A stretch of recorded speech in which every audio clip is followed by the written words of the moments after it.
test results, including the capacity, time, and rate for charge, and its low temperature performance.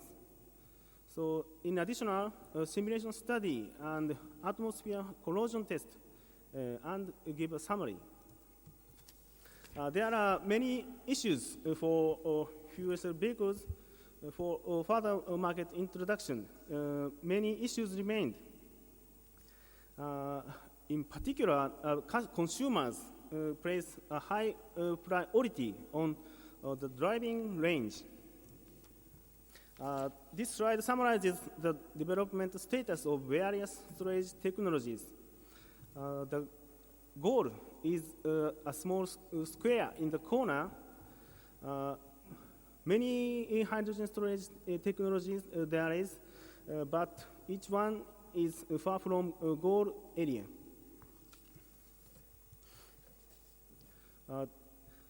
Two types of hydrogen tank we have for vehicles. A metal hydride tank, low pressure system was used in the FCHV3 in 2001. But after only 1 year, a Toyota FCHV high pressure tank was developed.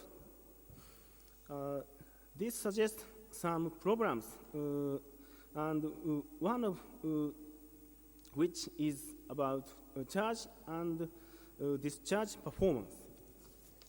The issues of low pressure system is decrease of hydrogen storage capacity by various restricts. This graph shows a PCT diagram of the alloys for the low pressure metal hydride tank. Horizontal axis shows hydrogen contents according to weight, and the vertical axis shows the equilibrium pressure of metal hydride. The temperature pressure window is cut from 0.1 megapascal to 1 megapascal. In this window, the available hydrogen storage capacity is 2.2 mass percent, but if we charge at minus 5 degrees C, about this line, so we start at the same temperature, the pressure will decrease soon and cut the required pressure. So it is necessary to reheat to this line. The available capacity decreases to 1.8 mass percent. And considering required pressure to supply hydrogen for fuel cell systems, as a result, hydrogen storage available capacity decreases to 1.6 mass percent. Furthermore, if considering environmental temperature is low, hydrogen capacity may fall down to below half. In this case, the full potential of the material cannot be utilized. On the other hand, high-pressure hydrogen tanks are used in many fuel cell vehicles. Toyota developed 35 megapascal and 70 megapascal high-pressure tank on our own. But as you know, compressed hydrogen is not so high in storage density. There is a large gap between ideal gas density and conventional designed tank. Large gap exists.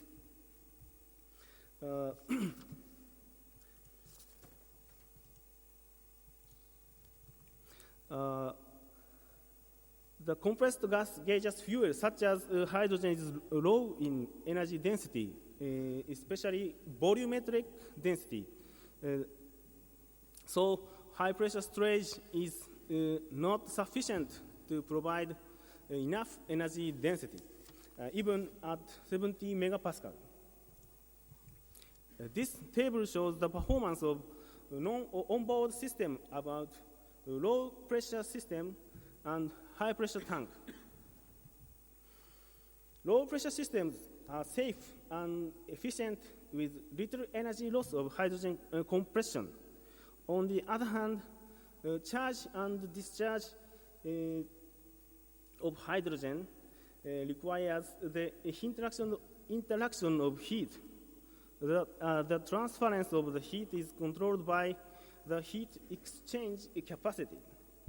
However, hydrogen-absorbing alloys are used in powdered form, which means their effective thermal conductivity is low. Accordingly, low-pressure systems have the problem of long filling time, around 1 hour, and require external cooling facility.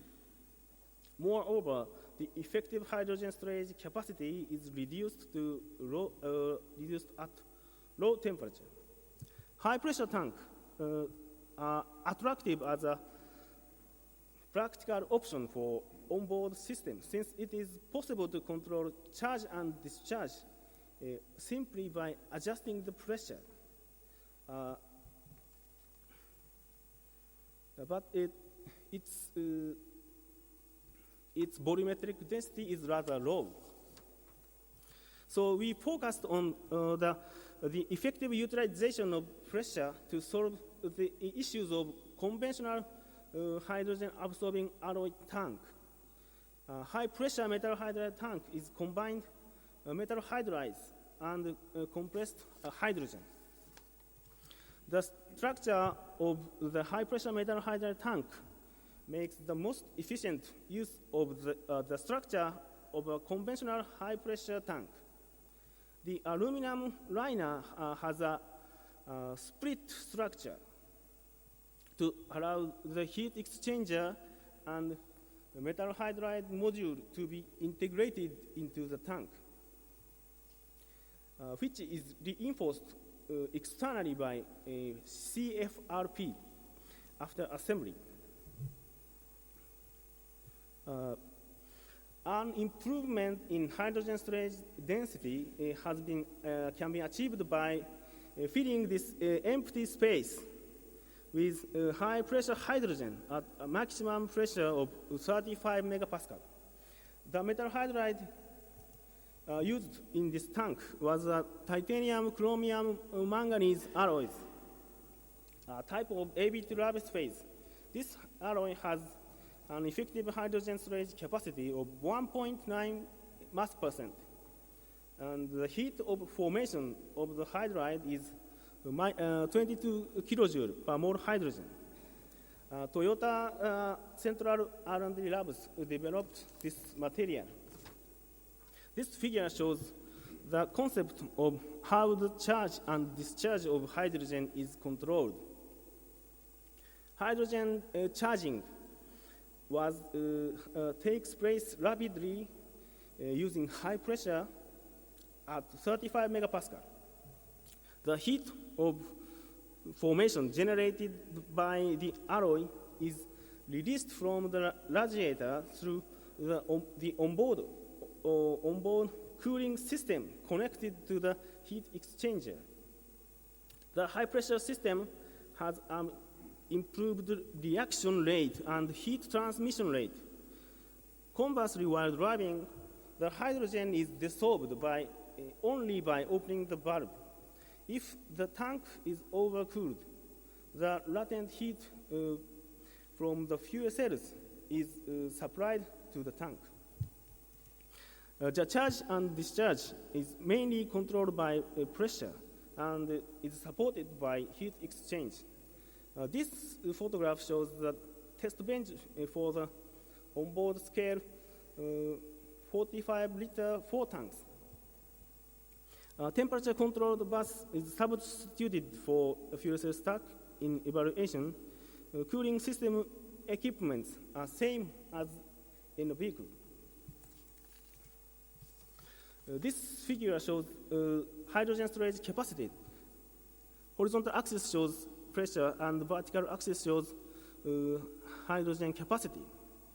Two prototypes of high-pressure metal hydride tank have been manufactured and compared to high pressure tank. One is filled with the maximum amount of absorbing material, and the other with the medium amount. The maximum possible hydrogen storage capacity to 35 megapascal was 7.3 kilograms.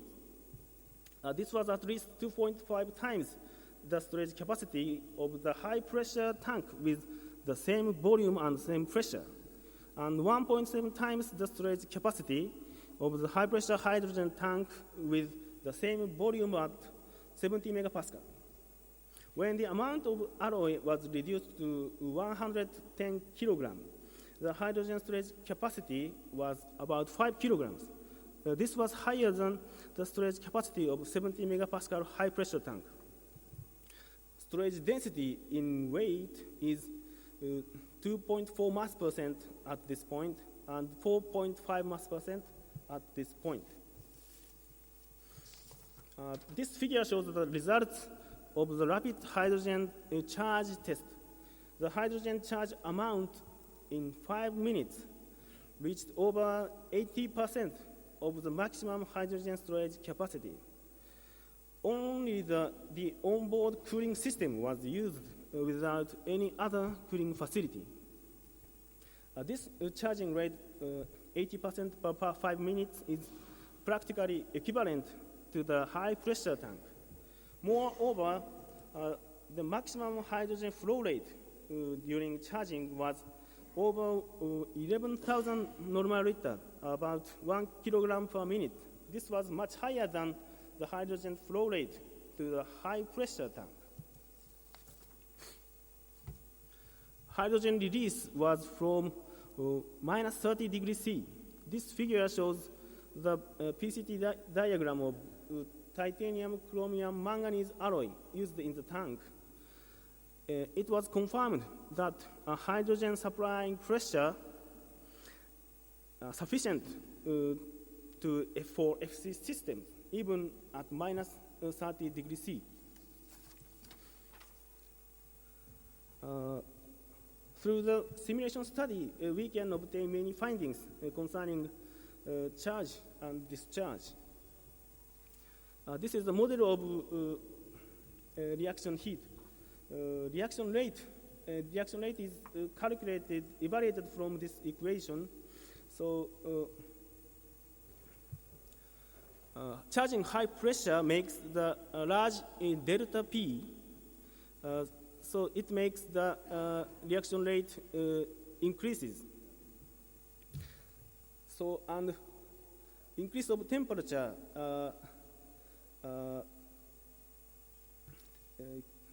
by increasing of temperature, reaction heat transferring rate is evaluated. Both advantage we can get. This is a summary of the high pressure metal hydra tank simulation model. Charged hydrogen, compression heat and reaction heat is generated at the alloy. This is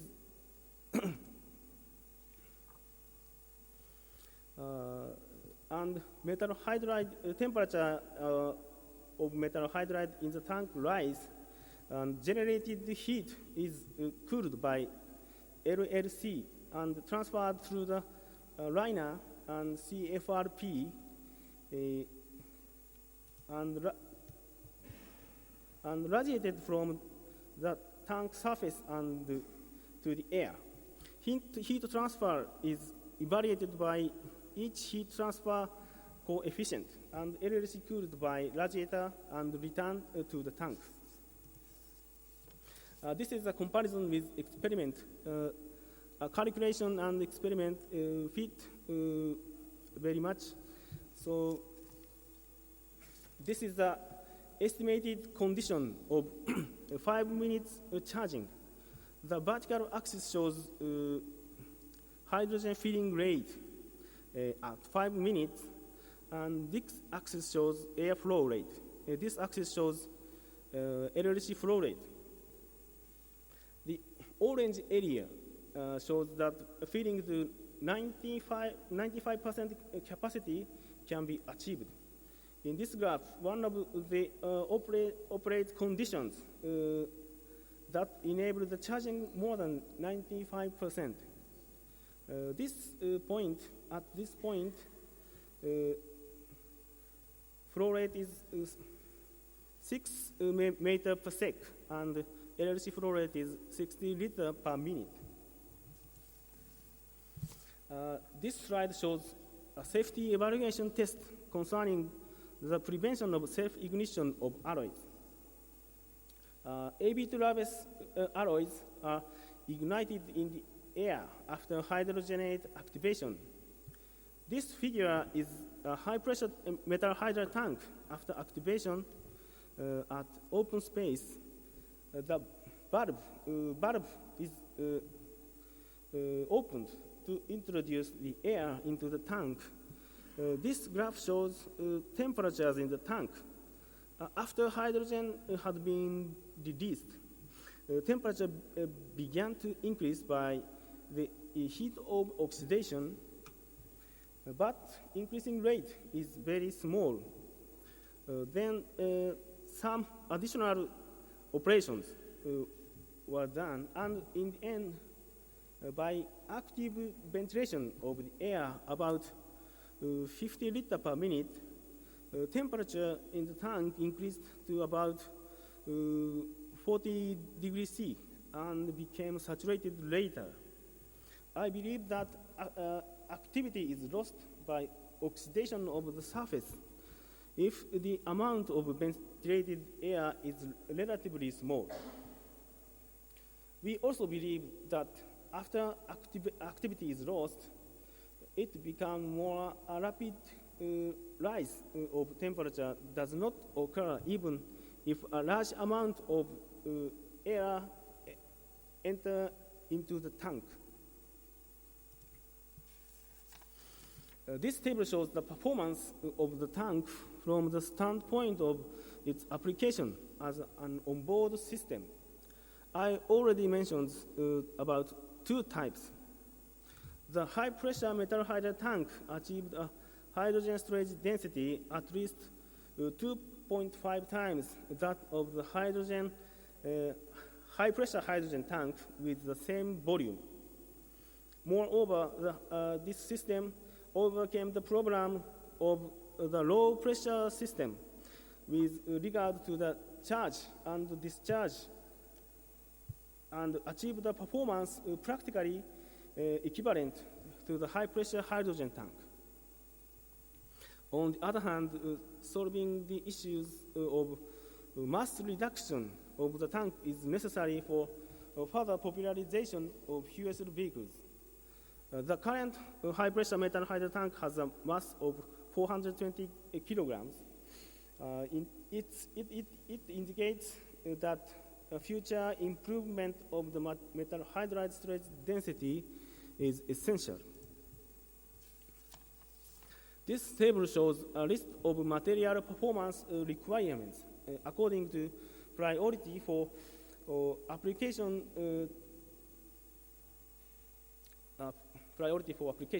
First is the hydrogen storage density. The tank must be made light and compact. A mass storage density of at least 3 to 4 mass percent and volumetric density at least 1,800 to 2,400 times are required to achieve the target cruising range.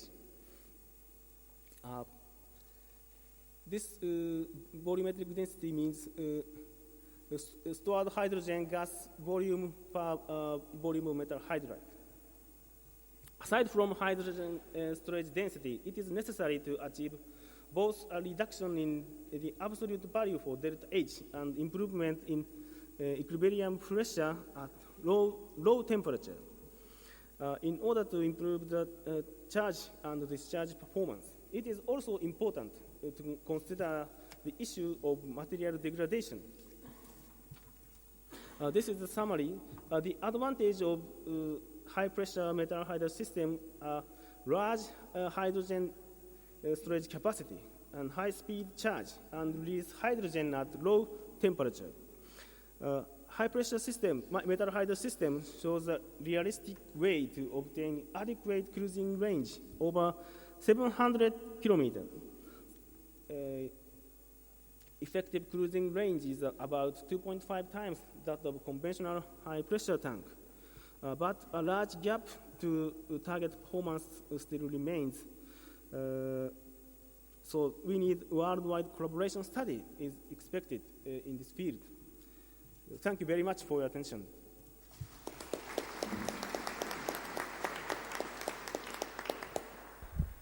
So thank you very much for this deep insight into the new high metal hydride tanks. Are there questions? Yes, Gary.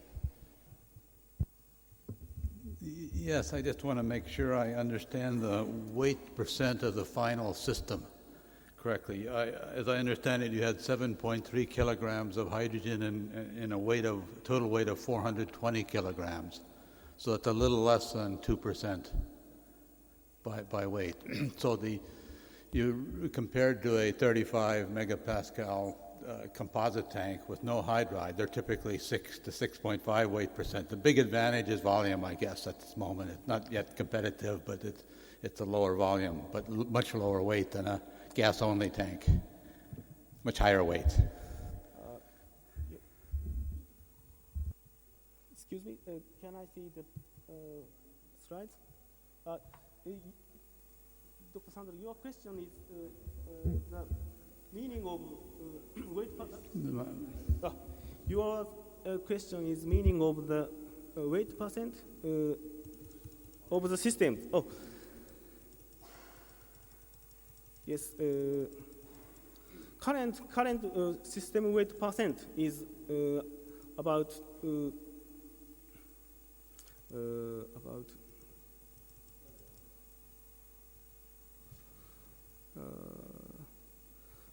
metal hydride, the weight of metal hydride is 300 kilograms, and tank system weight is 120 kilograms. Yeah, all of the weight is 420 kilograms, and this value is not including tank weight.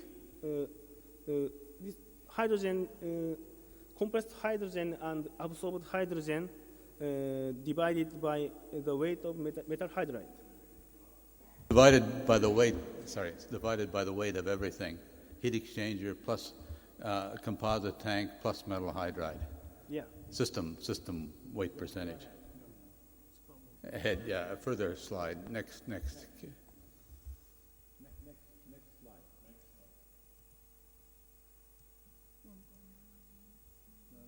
Toward the end, very near the end.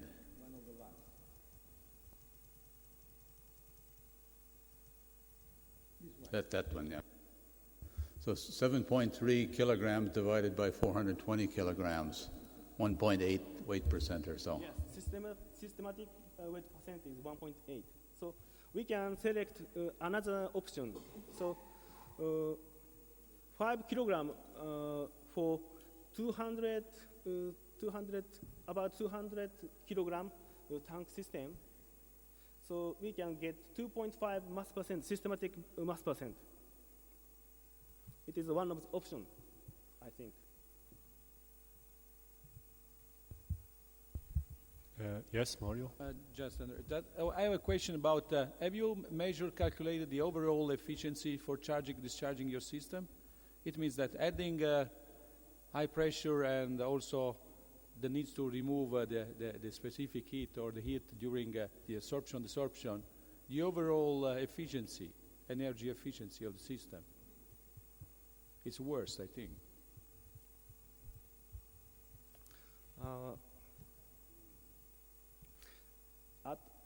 At charging, the reaction is heat is generated. So we have to only release from the radiator. There is no energy loss without water pump and fan of radiator. So on the other hand, at discharging,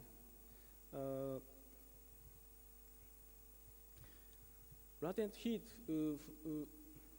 from fuel cell stack is waste heat. It's to be released at radiator, and also there's no loss by this using this heat. Okay, let's thank the speaker again.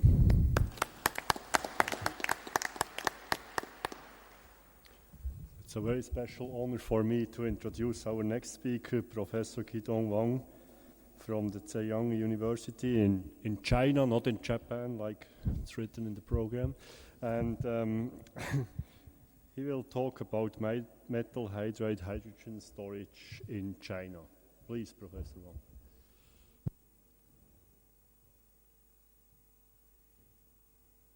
Good afternoon, dear colleagues, ladies and gentlemen.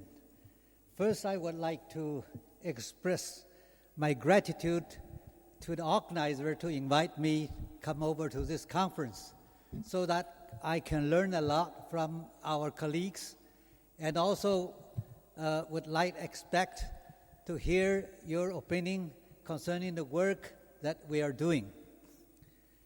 The topic which I'm going to present today is the metal hydride hydrogen storage technology is playing a very important role in building up a hydrogen economy energy system in China.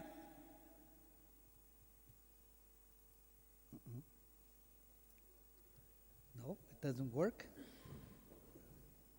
Yeah. This to go. Oh, only this one.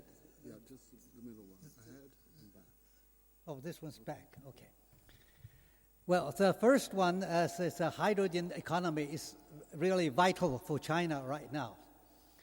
Our poor energy structure will be the bottleneck for the presently fast-developed national economy.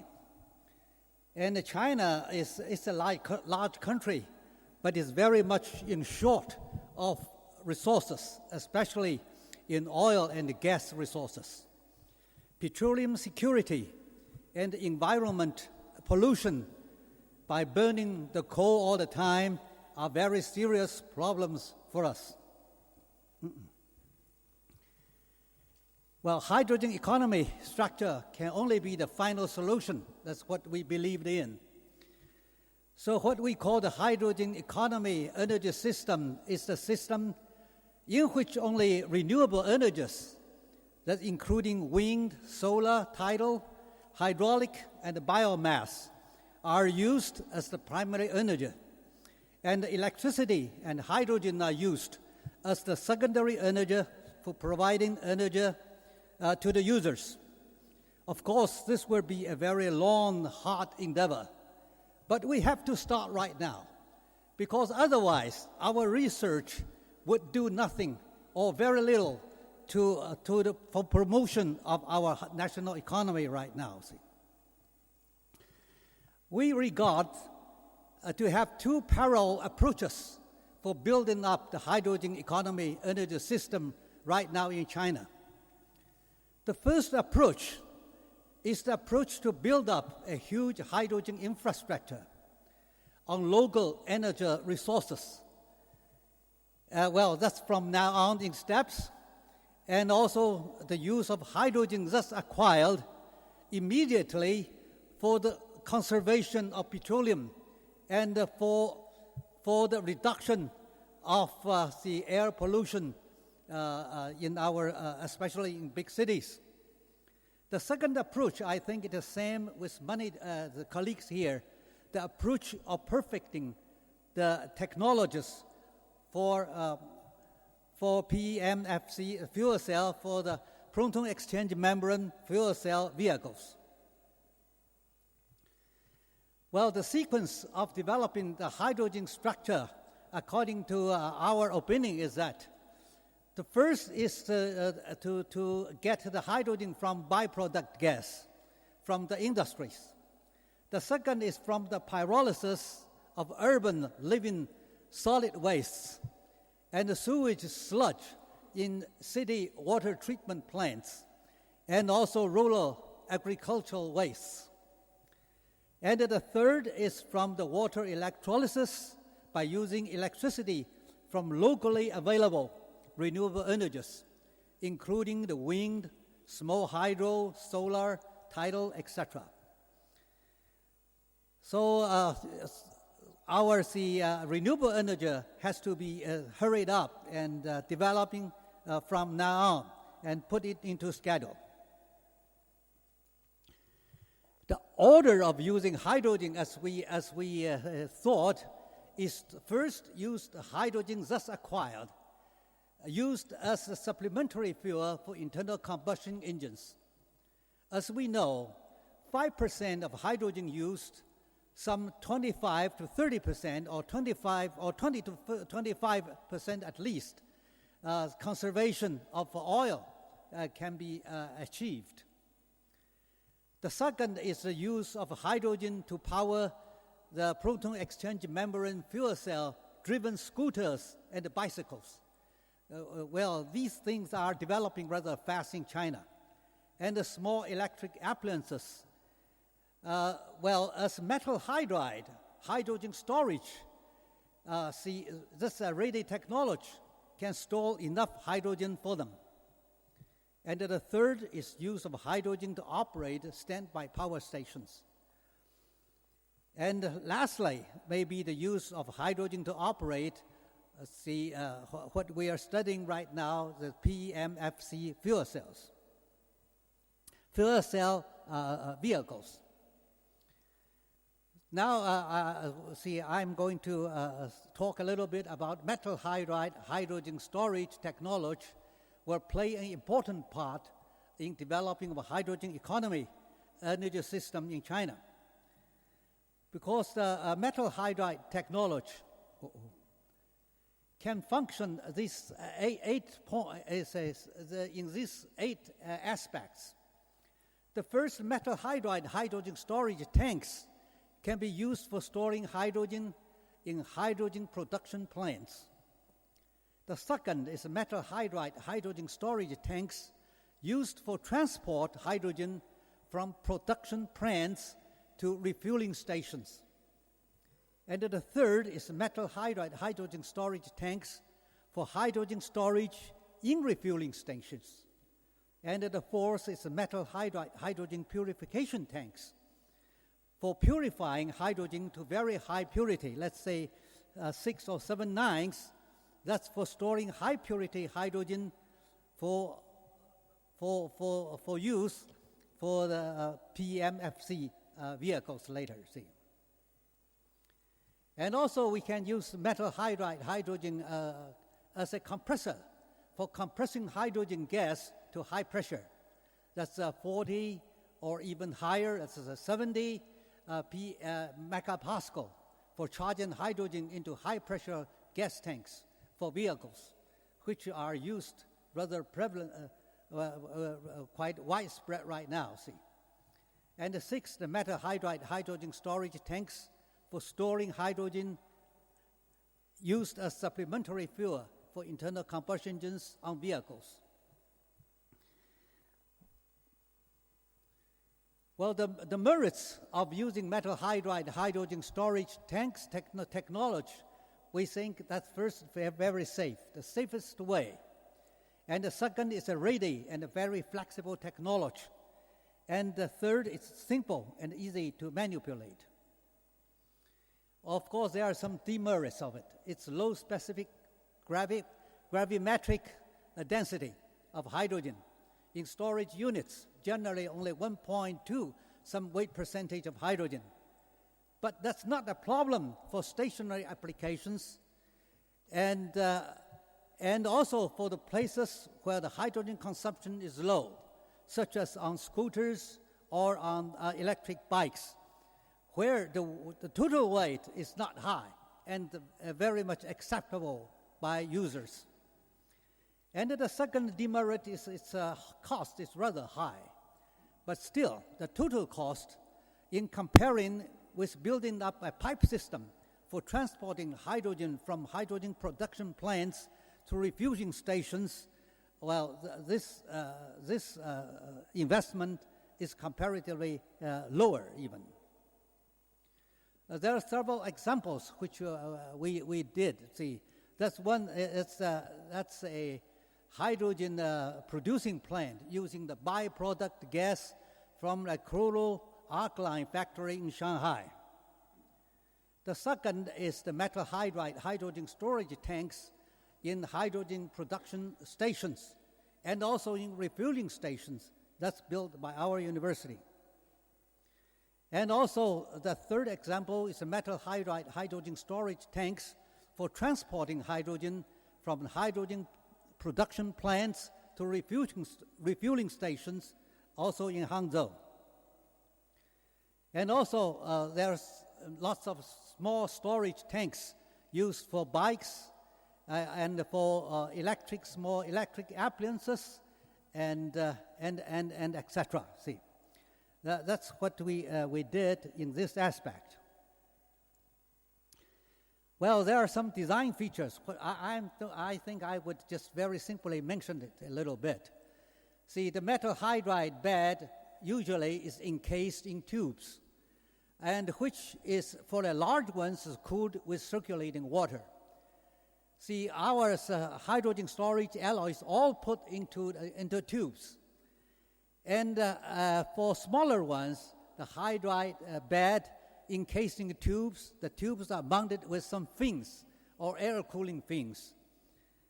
And some even can do without it. And for avoiding tube deformation or cracks, we use some metallic fibers.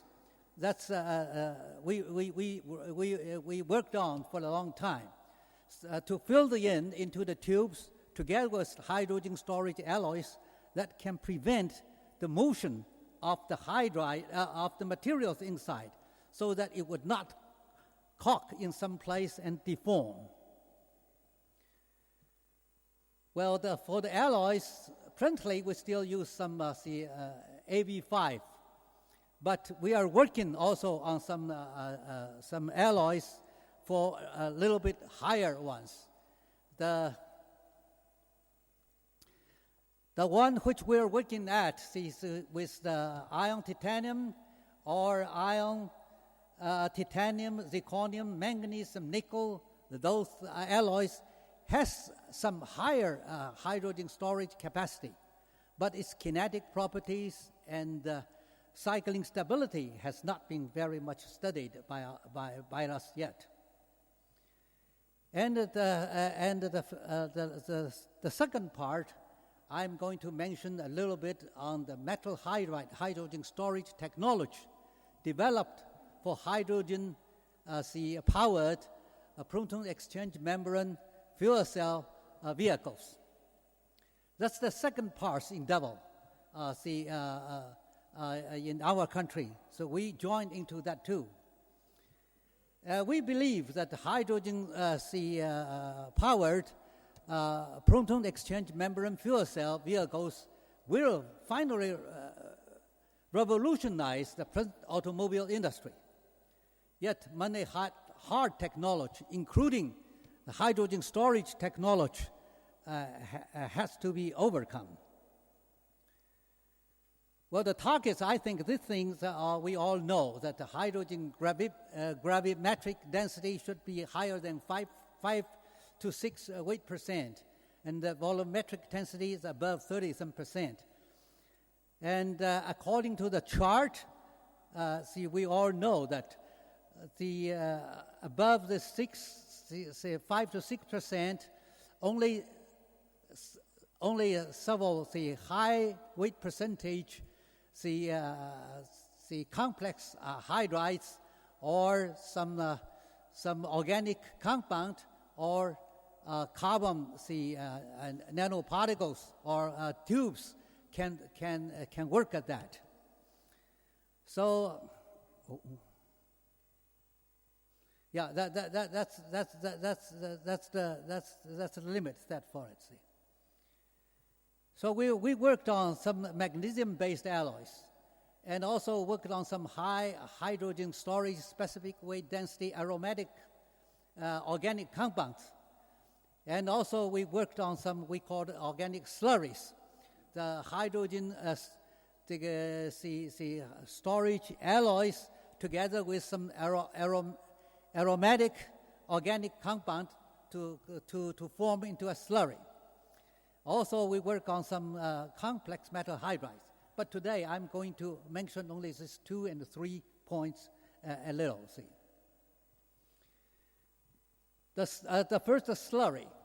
The slurry it's a aromatic organic compound together with a certain percentage of hydrogen storage alloy, which is used as a catalyst for the hydrogenation and dehydrogenation of the material, of the organic compound.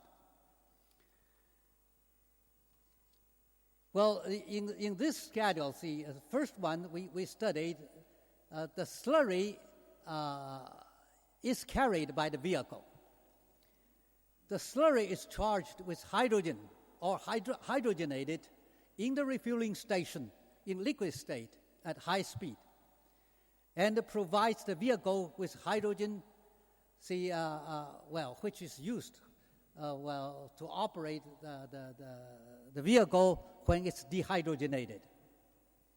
And the second scheme is we use only the aromatic organic compound on the vehicle. The hydrogenation process is carried out in the refueling station. So that's a little bit different, two ways of doing it. What we tested is the first alloys used. We test the lanthanum nickel 5 or mischmetal nickel and all these different, including Rene nickel. Some are fluorine treated and fluoride treated, and most of them not.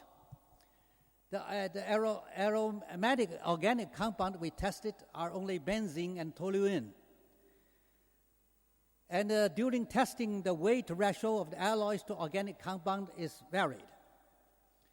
This is the apparatus which we are used to test it, And during that testing, we found for this alloy, lanthanum, calcium, magnesium, nickel, it's fluorinated, fluorine treated. It can work on that. With a 20% weight ratio, can get the whole aromatic compound rich in saturation in very short time, let's say 5 minutes. This all satisfied the requirement set by the DOE, by the Energy Department of the United States. Only the temperature is a little bit required is still higher. That's 483 absolute temperature.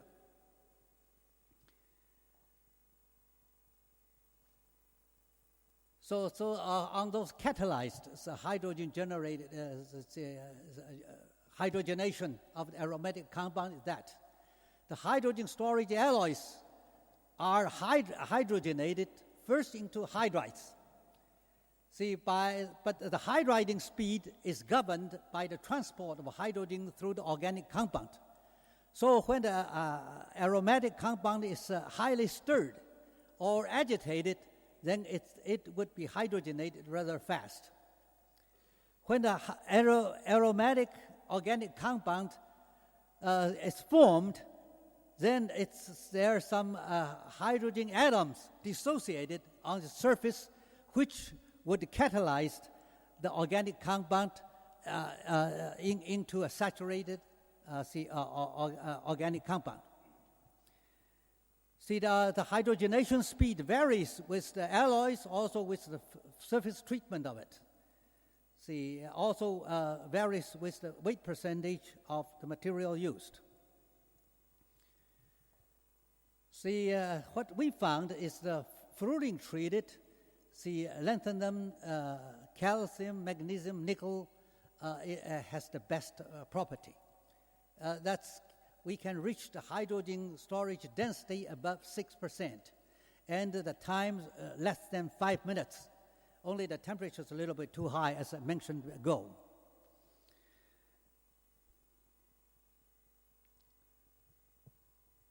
Well, for retrieving hydrogen, we first met some difficulties.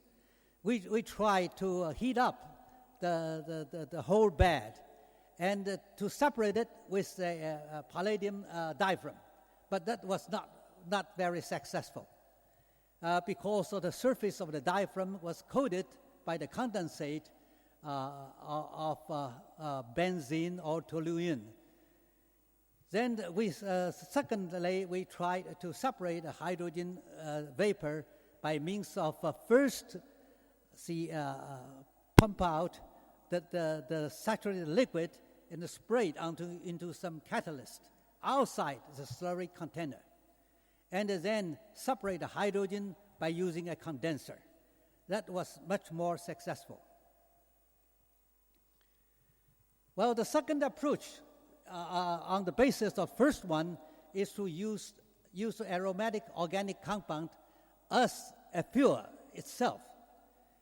So instead of carrying a tank of slurry on the automobile, the vehicle is only filled up with saturated or aromatic organic compound in refueling station. And the hydrogen is retrieved from the hydrogenated aromatic compound, organic compound, just as before in the aforesaid way, by pumping it out and passing through a catalyst and then condensate part of the benzene or toluene to another vessel. When hydrogen is used up, the vehicle comes to the refueling station to then just change the dehydrated organic compound into a hydrogenated one instead of hydrogenated it on the vehicle. So by the dehydrogenating aromatic compound then is pumped out from the car and measured. Then on the basis of the amount of unsaturated aromatic hydrogen retrieved, a corresponding amount of saturated compound is pumped in. Then the car is ready to go. So we think this thing is quite close to what we expect by the goal of set by the DOE. Well, I think this process is what we are doing right now. I think we are still working on these technologies and try to set up a few demonstration hydrogen stations, refueling stations, and the bus lines in our province for demonstration purpose. We think if that is a purpose that can be really highly attained or achieved, then we can push forward the whole country to go that way. Maybe our hydrogen economy energy system can build up much faster this way. Well, I would like to first thank you for your attention and welcome your comments and suggestions. Thank you very much.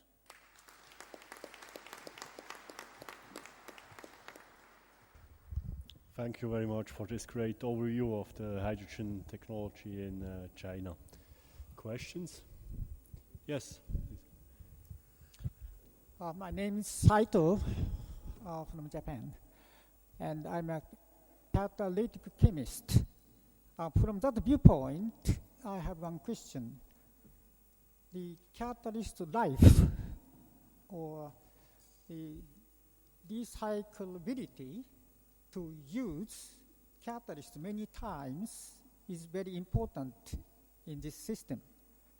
Have you any information about the stability of catalytic activity or catalyst life? Did you try it many times on the same catalyst substance?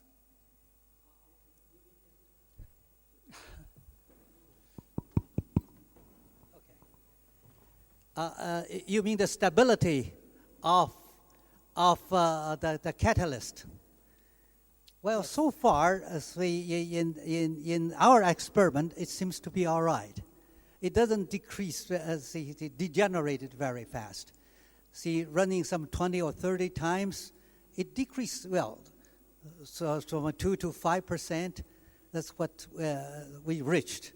Maybe still longer time, it may deteriorate faster though. Yeah, that's a problem to be studied. Yeah, thank you. Any more questions? So if not, let's thank the speaker again. Okay, thank you.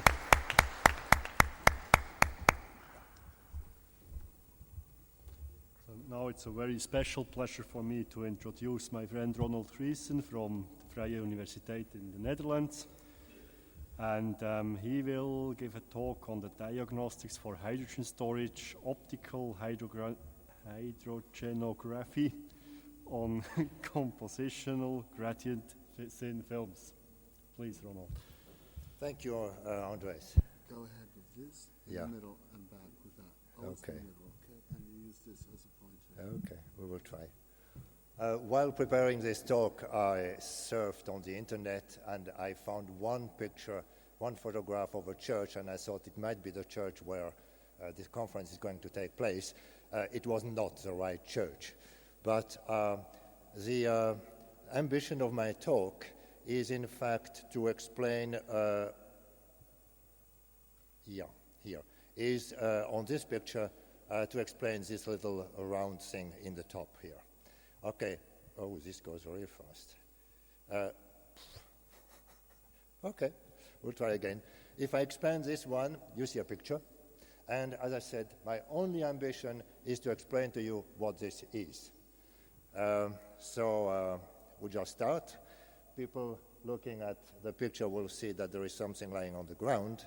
And this is an old friend of us. These are our switchable mirrors. You have heard this story many times. So don't be afraid, I'm not going to spend a lot of time about that. But just in case there would be somebody not having seen this picture before, this is an yttrium film as grown. This is in the dihydride phase, and this is in the trihydride phase. And the only message I want to convey here to you is that hydrides change optically when you put hydrogen in them. That's the only thing. There is a lot of nice physics going on, but I'm not going to talk about that today. Okay, so the idea is very simple. If something changes optically, then you just look at it, and then just looking at it will tell you if something reacts with hydrogen or not. And why do we think that this is interesting?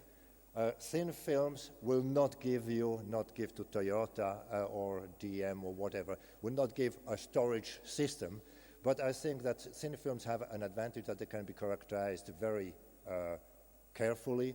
You can look at the surface, you can look at catalysts in a maybe better controlled way as, for example, in nanocrystalline materials. Just to give you an idea, if this is a film, okay, this would be the film, there is a substrate, and you put some palladium on it, or a catalyst, maybe it looks like this here. You can put it in hydrogen, of course, that's what you want to do. You can use scanning probe techniques, for example, STM or AFM. You can do photoemission, if you are interested in that. I will focus today on the optics, which can be also reflection or transmission. Okay, so now the next thing is a film has a great advantage compared to all the laborious work you have to do.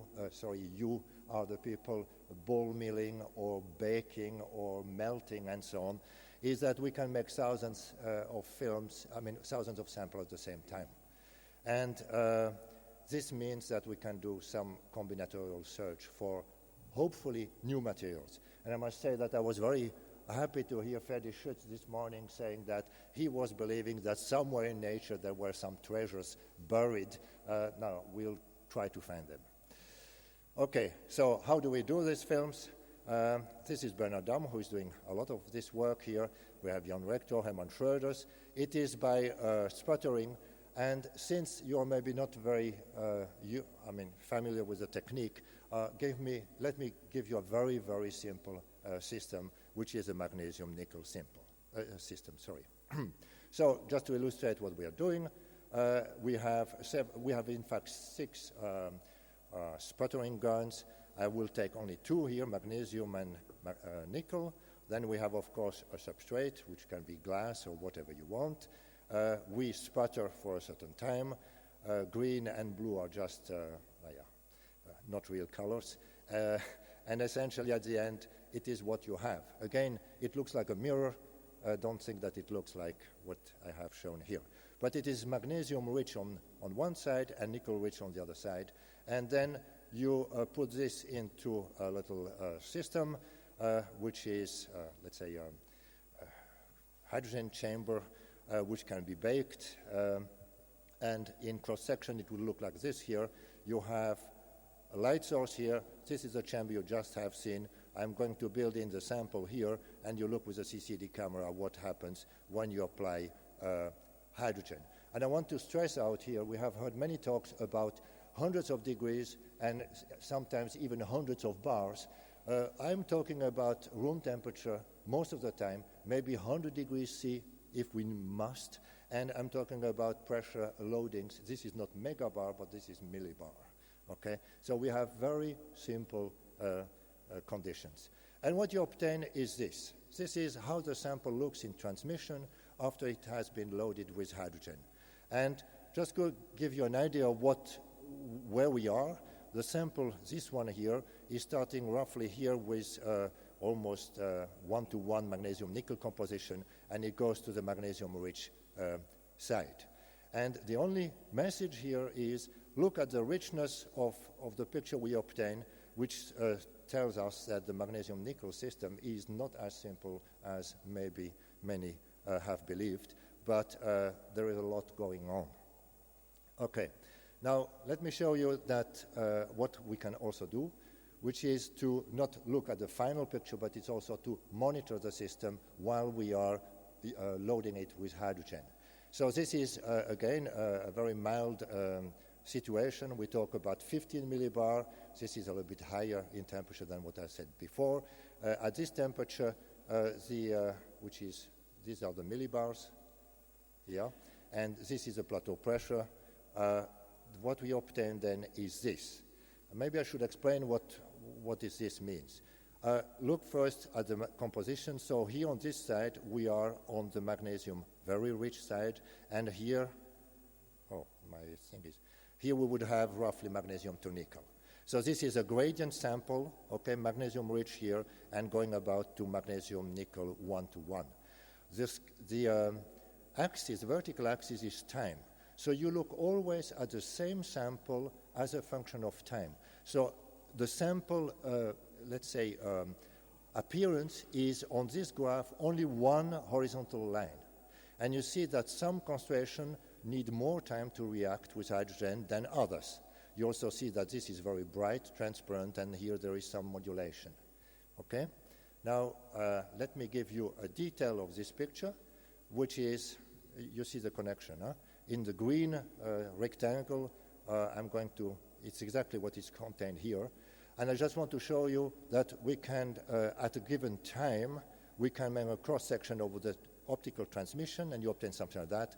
Or you can decide to be at a fixed composition, and then you're on this vertical line, and it gives you the kinetic of the hydrogen absorption. Now, is this important? Yes. If you do the simplest model, I'm not going to describe it, but I think that this morning Andreas was already introducing the main ingredients.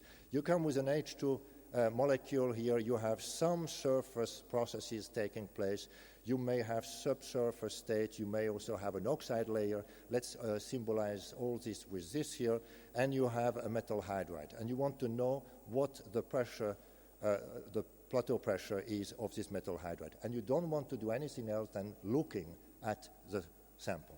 Okay? So, hey, this does not work. Well, anyway, you were supposed to see a hydrogen moving from left to right, but it has landed here. Okay, so you believe that. Now, the thinking behind the idea is that even if you are surface barrier limited at the surface or diffusion limited, the rate of absorption depends on the difference of the gas pressure here and the equilibrium pressure, plateau pressure of the hydride you are looking at. So just remember, the rate should go to zero. Sometimes it goes like a square root to zero, but the important message is it goes to zero. And then you do measurements, and for example, at 90 degrees C, you see that if you are at a relatively high pressure, this is about 46 millibar, then you have a rate which is relatively high. If you are at a lower pressure, then you have a smaller rate. And you see that if you just accidentally choose the right pressure here, you have essentially no rate. This happens to be a straight line, it's fine, and I just want to draw your attention that we get a straight line at 90 degrees, 60 degrees, 20 degrees. You look at the pressures which are at the intersection, then you do what Andreas Strittel showed you and many other people. You do a Van Hoff plot. These are exactly the 3 points I showed you before, and from this here you can determine, by using a famous equation, you can determine the enthalpy of formation. And you do that, and these are the results we obtain. And there are a few things I want to stress out. These here are 1001 optically derived heats of formation. This is a measurement which lasts about 1 day. It takes slightly more time to analyze the data, but this is what you measure. You measure all the systems at the same moment. Maybe also important is to see the values. We are in kilojoule per mole H, okay? So we are around minus 30 here. And if you look at literature values for thin films, this is exactly what has been reported in the literature. What we also find as a function of concentration, you see this here would be magnesium, no, this is 1-to-1 roughly, and this will be magnesium rich, okay? We have 3 regimes, one where we have 2 plateaus, and this is new, I guess. No, it's not new. Many people have had 2 plateaus in magnesium nickel. But in thin films, we have a plateau here which is at minus 24, and we don't really understand why it happens, but it really happens. And this would make magnesium to nickel an interesting material. Out of this brown region, we have single plateaus, and you see that the heat of formation is still not very different from that of pure magnesium to nickel H4. Okay, now I want to show you that you can use the same technique for magnesium aluminum, and this is what we have measured. Look at the photograph. I don't know if the contrast is good enough for you, but the red, green, and blue channels of the CCD camera are shown here, and you really see that there is something happening, which is this wide band here, at a composition which could correspond to magnesium alunate. We don't know if it is really magnesium alunate. What we can certainly say is that our films, which are evaporated, we just splatter magnesium and aluminum metal. We cover a little bit with palladium, that these films have a clear enhanced reactivity with hydrogen at a composition which would correspond to the magnesium alunate. Okay, now let's go to something else. I mean, it's not very original to talk about magnesium transition metals, but it's just to illustrate the technique. Of course, making a gradient from magnesium to rich to nickel rich is educationally correct, but I mean, for combinatorial purposes, you would like to be more complicated. So I give you this here as an example of a ternary system, and it is magnesium, nickel, and cobalt. And the trick here is now you use 3 sputtering gun. In fact, we have 6, and we can do more complicated games. But let's say these 3 here. You sputter again magnesium, you sputter cobalt and nickel on now a wafer which is 3 inch in diameter. and what you obtain after loading with hydrogen is this picture. This is the picture I showed you before. Now, if it works, you see a little movie here, which seems to work, and this is as a function of time what you see with the camera. And the message I think I would give here is we have sputtered magnesium from this side, nickel from this side, and cobalt from this side. And you see it is extremely rich. There are regions which differ by only very small fraction of concentration of cobalt and nickel, which have a completely different behavior as a function of hydrogen loading. Now, Philippe Moron, who is working in our group, but who came from Fribourg, has designed an algorithm to translate the picture you have seen before, which is this picture here, into a ternary composition picture. So you have magnesium here, you have nickel, and you have cobalt, and the photograph you have seen before, translated now in a compositional picture, correspond to this here. You see this little needle here, which was this needle here, is only a tiny part of the, let's say, ternary phase diagram. And of course, you can also start the picture here. You can see as a function of time how this system reacts with hydrogen. And again, for us at least, we are physicists, we were used to work with clean systems.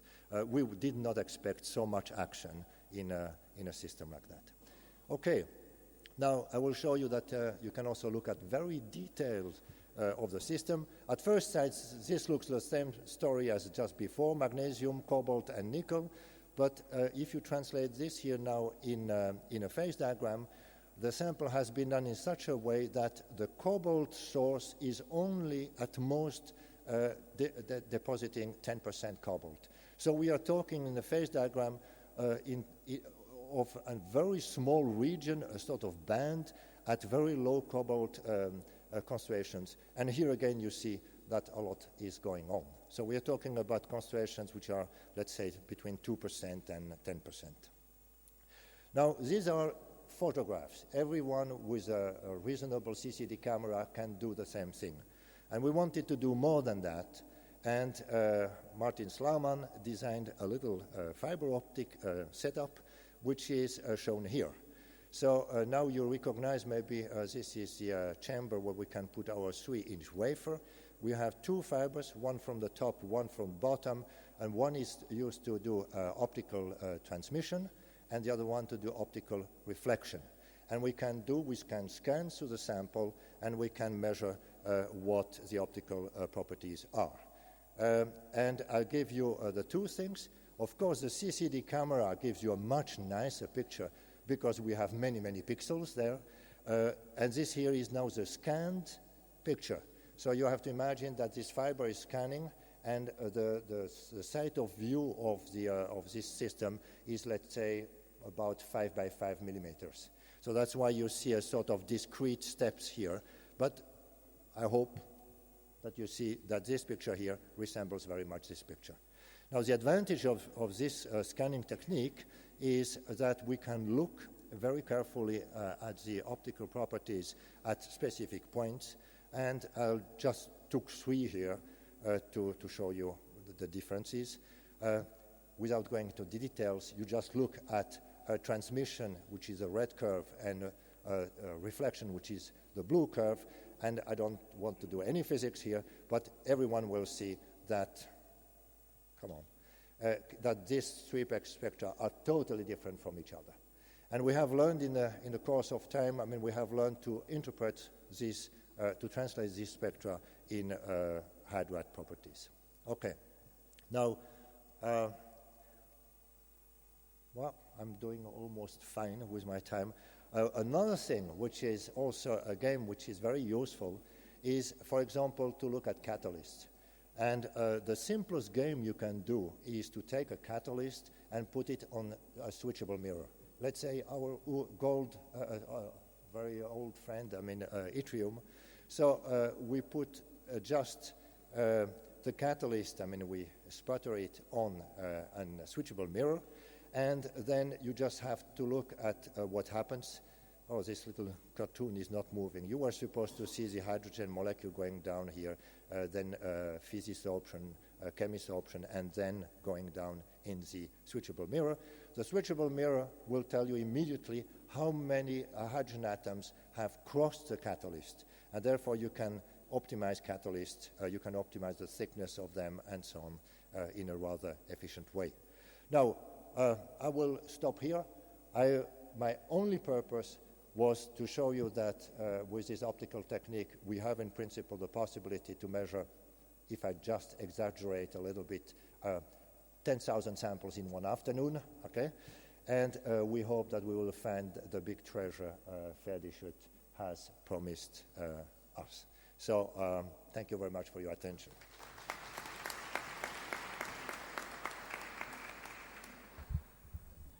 Thank you very much, Ronald, for this very interesting and very visual talk. Questions? Yes.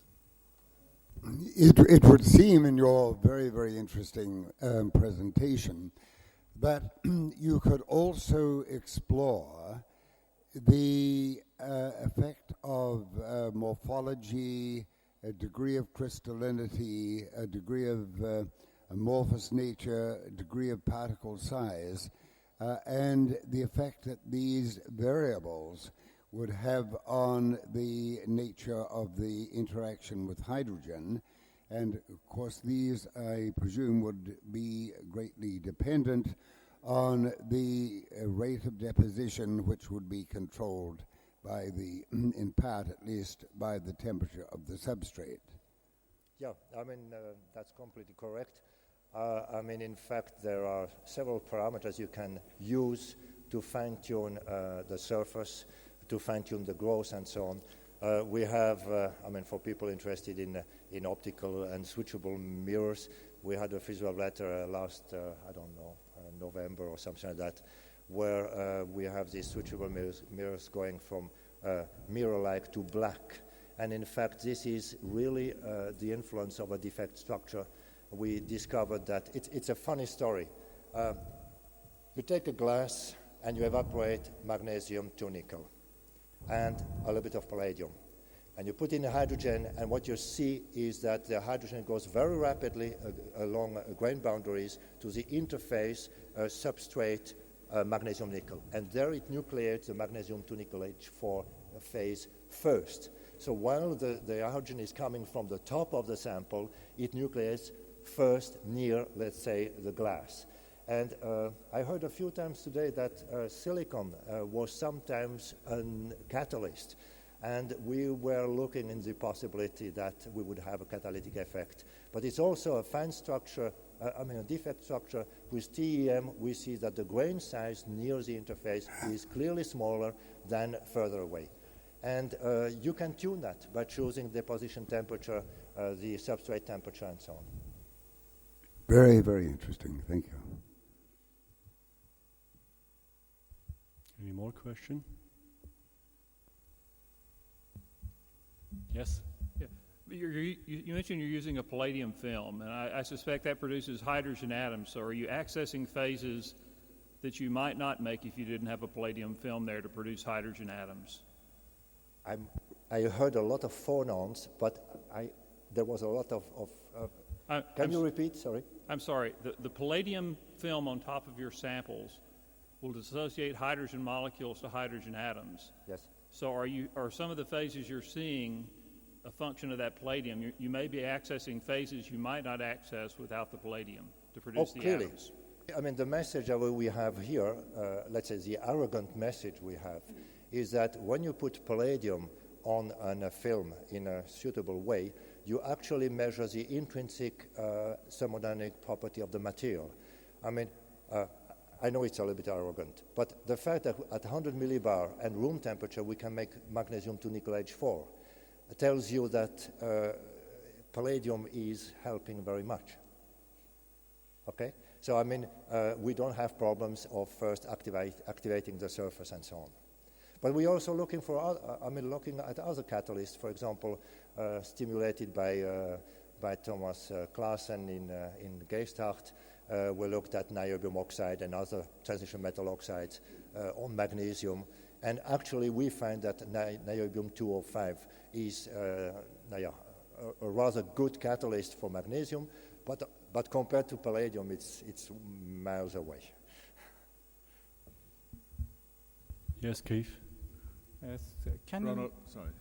You have two. Yeah, okay, go ahead. Okay, Joseph of Toyota. It's quite interesting. And do you have any test measuring the coexistence of the moisture or repeatability of those?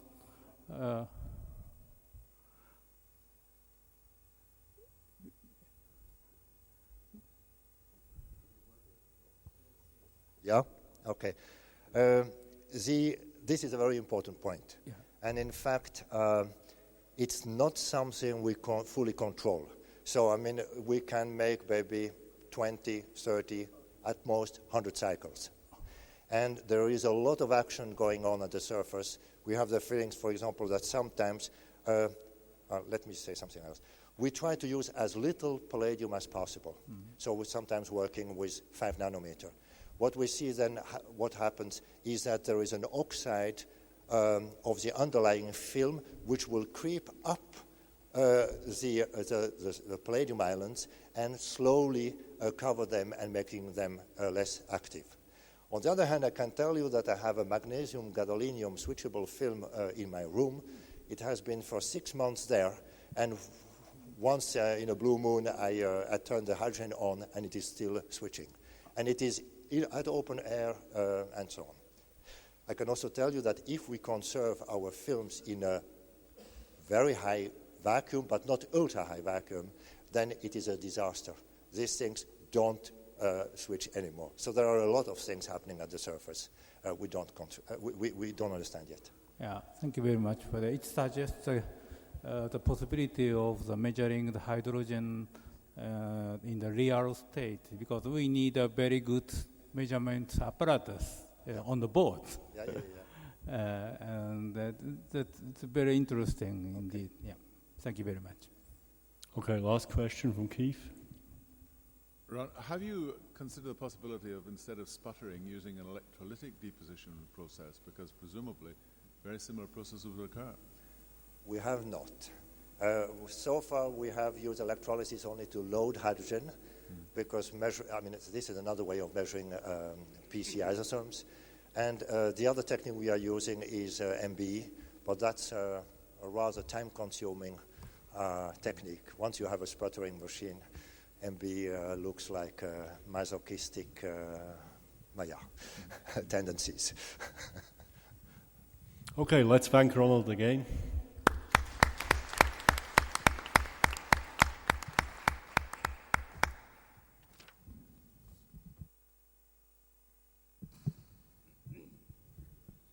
Okay, so our last speaker for the session is Rosario Cantelli from the University of Rome, and he's going to tell us about monitoring chemical reactions and point defects dynamics in alanates.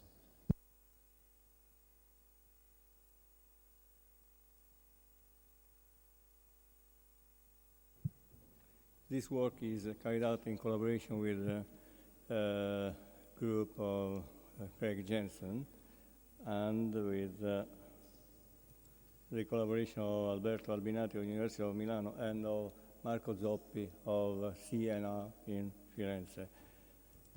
This is my group where Annalisa and Oriele are very busy and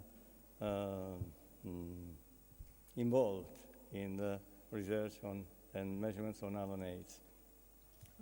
So alanates are offering an interesting perspective for as hydrogen absorbers, especially after it has been found that titanium catalyst makes the reaction reversible, lowers the reaction temperatures, and fastens the kinetics. The reactions are written here. You know them very well. We have they occur at the progressively higher temperatures from the tetrahydride to hexahydride plus segregated aluminium and hydrogen evolution as gas, and then from hexahydride to sodium hydride and so on. This takes place at a higher temperature. So the two reactions, sorry, this is Jensen and other authors. Sorry, I wrote only the first name. The first reaction has an onset of at about 50 degrees centigrade, and so the second reaction 100 degrees above. When titanium catalyst is present, otherwise in the undoped material, so you see the reaction has shifted drastically to higher temperature. It is not yet known where titanium goes, as in interstitial or substitutional or within the grain at the surface. We have the measurements from Alberto Albinati, Cognes, and Zoppi that give no evidence for titanium atoms in interstitial position, and rather give evidence which slightly favors titanium as a substitutional in the aluminum position. The reversion from decomposition of a solid system is a rather striking event, considering that the solid is ordered in a lattice structure, that the initial and ending stoichiometries and symmetries are very different, so from the tetragonal to the monoclinic, and that segregation of the components takes place, like aluminum in the present case. No explanation is available at present for this phenomenon, but there is a general agreement that the existence of mobile species should be postulated in order to interpret the evolution of the de- and recomposition process throughout the sample. Recently, we observed by anelastic spectroscopy a very mobile species involving hydrogen, which appears during the thermal decomposition reactions and which may provide the key to understand the microscopic mechanism governing this unusual reversible reaction. I must spend just a couple of words to illustrate what anelastic spectroscopy is. Any point defect introduces a lattice distortion represented by a second-rank tensor called elastic quadrupole. The distortion can have different orientation within the lattice, but they are energetically equivalent in the unstrained and unstressed sample. If a stress is applied, for instance, horizontally in the present case of the figure, the green sides are made energetically favored with respect to the red sides. So we have a redistribution among the favored sides, and consequently we have an alignment of the distortions, and macroscopically we observe a time-delayed strain called an elastic strain, which is summed up to the elastic instantaneous strain. Those experiments are most sensitively carried out through the vibration. So by putting a sample in vibration and by applying the external stress through the vibration. There is a maximum in the elastic energy dissipation when at the relaxation condition, when omega tau is equal 1. In other words, when the angular vibration frequency is equal to the relaxation rate of the mobile species. So this measurement gives a direct determination of the jumping times of the atoms through this condition. This is a picture of the experimental set. This is a right analanate sample, and the complex modulus, so the elastic susceptibility we measure, is given by the dissipation, which is measured through the logarithmic decrement of the amplitude or through the resonance curve, and the Young dynamics modulus, which is measured through the vibration frequency. So the modulus is proportional to the square root of the vibration frequency. This is that. So experiments. We carried out elastic energy dissipation and frequency measurements, that is the modulus measurements, as a function of temperature, starting from room temperature and to cycling up samples at increasing maximum temperatures.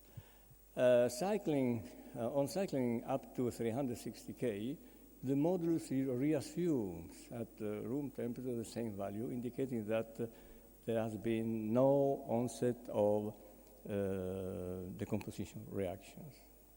But increasing the cycling temperature, so by 20 K, the modulus, the cycle remains open, indicating that the reaction started. So the elastic modulus is very sensitive to the formation of different phases, precipitates, and so on. So, and by increasing the cycling temperature, the elastic modulus displays a dramatic softening, indicating that the material is transforming itself into another material. But when a cycle is made at the same temperature of the previous cycle, very little occurs, indicating that the decomposition did not proceed significantly. After each high temperature measurements, we carried out the low temperature measurements in elastic energy dissipation modulus. So after the cycle not displaying decomposition, dissipation decreases monotonously. When at this temperature, we observe the development of a peak which increased and developed with increasing high temperature treatments. So this peak is rather surprising. Well, how can I go back? No, sorry. How can I go back? Oh, yes, sorry. No. I should go back. Present, ok. Sì, indietro con questo. Ma come vado a prendere questo? Come tocco? Come faccio? Ah, sì. Sorry. Yes, so this, okay. This peak, this one, okay. So this peak is caused by a species absent before the thermal treatment, I showed you. This species is very mobile, as it performs 5 10 to the 3 jumps at 70 K, corresponding to a relaxation rate of about 10 to 11 jumps at room temperature, which is the dynamics of hydrogen metals. The peak is broader than the Debye peak, than the Debye process, indicating interaction between the relaxing complexes or multiple occupancy. And principally, the pre-exponential factor is typical of point defect relaxation. So this is the activation energy, 0.126 electron volt. So what information did we get from this first set of experiments? A new species enters the field of existence after the onset of decomposition reactions. This species is very mobile, is constituted by a point defect complex, and this point defect complex is hydrogen, as confirmed by isotope of measurements. So this is an experiment with deuterium, which shows that there is a shift of the peak towards higher temperature. So the preliminary results on isotope effects show that the anelastic process has an isotope dependence, indicating that the peak is due to a H-related complex. Possible mechanism for the low temperature peak. Tetrahydride should be excluded because the peak is absent there. So the possible sources should be searched in the production reaction: hexahydride, segregated aluminum, and sodium hydride. Sodium, the relaxation of H around sodium in the sodium hydride is rather unlikely because the peak appears as the composition starts, and this reaction starts at high temperature. The reorientation of H around titanium, or segregated aluminum, of a titanium-aluminum complex, so the answer will be in the next figure.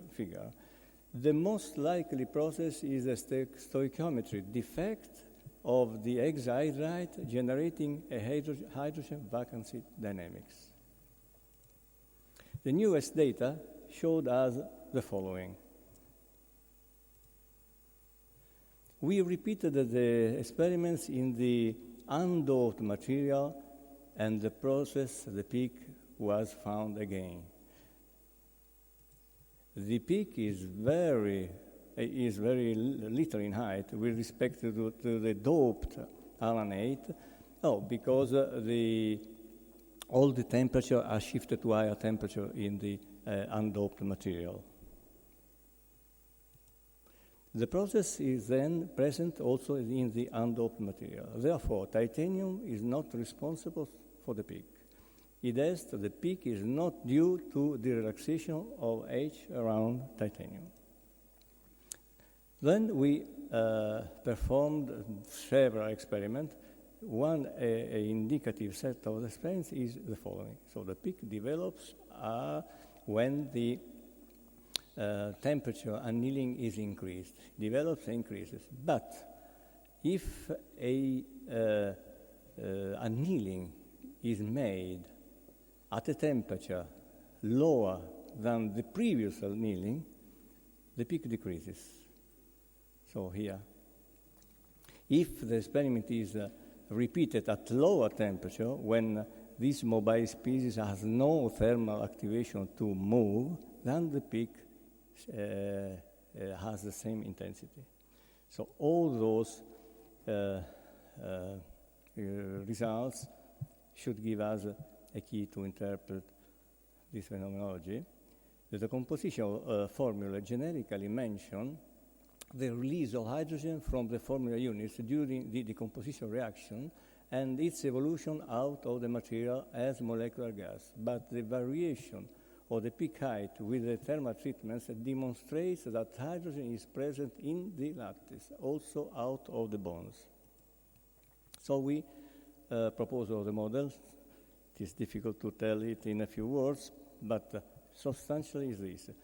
We must individualize the partners of the that take part in the lattice dynamics. We have decomposition from the tetragonal structure from the decomposition of the tetrahydride into hexahydride. But in addition to hexahydride, we have also stoichiometries, defective stoichiometries. So if one hydrogen atom is missing or more, the other hydrogen atoms can relax and give rise to the process. In other words, we have a vacancy, and the vacancy dynamics is possible. But we do not have only those products. We have in the lattice also segregated aluminum. We have also hydrogen trapped by titanium, because titanium is a very effective trapping center, as we found in metals. And we have also free hydrogen migrating in the interstitial sites in the lattice, which may join the surface, recombine, and go out in form of gases. So the bibliography up to now has considered only the first step and the last step, the formula. So there are very important steps that we demonstrate that they are taking place and should be taken in consideration. What happens when a cycle is repeated at a temperature a little bit lower than the previous one? At those temperatures, I showed you that there is no significant progression of decomposition. Therefore, during subsequent cycle at lower temperature, in which the decomposition reaction did not proceed significantly, hydrogen reaches an equilibrium distribution by enriching the deeper sides. Which are these deeper sides? We observe a decrease of the peak after such a treatment. It means that a hydrogen, the lattice hydrogen in free sides or trap sides, goes back to the hexahydride, to the defective hexahydride, and blocks the dynamics of the process. Oh, sorry.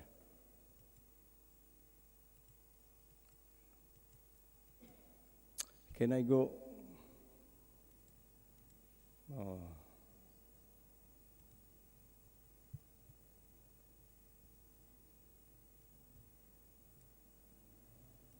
So,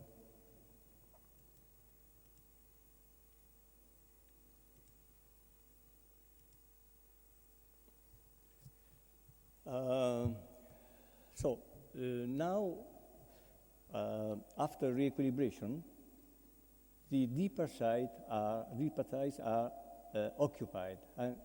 And what are those deeper sides? Bond sides and titanium sides are both traps for hydrogen, but the deeper sides are the bonds because the experiment shows that the peak decreases. To finish, the part of the model we propose is considered by the potential profile for hydrogen.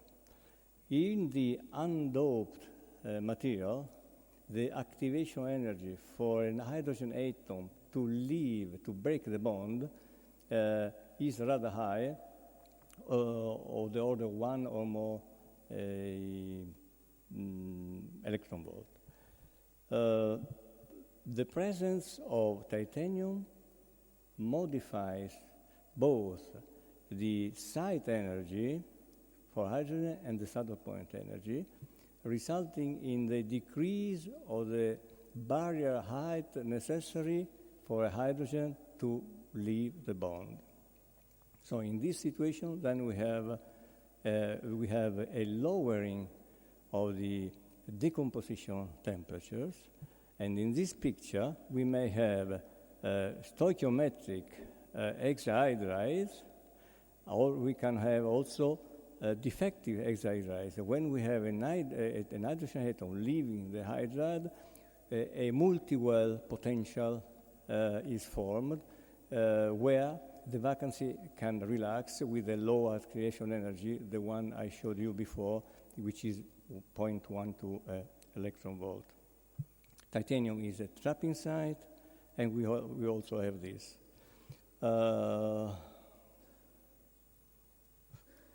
Okay, thank you very much for your attention.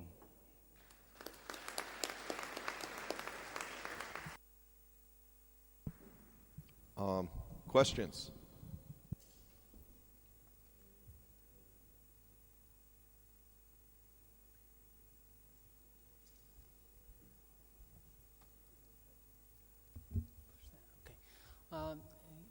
If you think that this vacancy plays an important role, I would think that you might be able to control the concentration of the vacancy, the hydrogen vacancy. Would that be an important factor? Have you thought about in your experiment?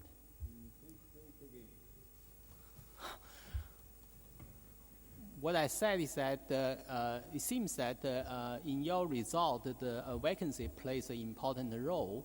You know that when you look at those defects, the vacancy concentration that you can change it, in your preparation of your sample. And do you do any experiment to see that whether that has an effect? Yes, with proceeding of decomposition, so we expect. So when the decomposition proceeds, we have you see, we have a development of the peak. When the composition proceeds, then the concentration of vacancies, the concentration of defective units increases, and the peak increases in intensity. Okay, thank you. Okay. Okay, we're running quite late, and we still need to do the panel discussion. So let's thank the speaker again.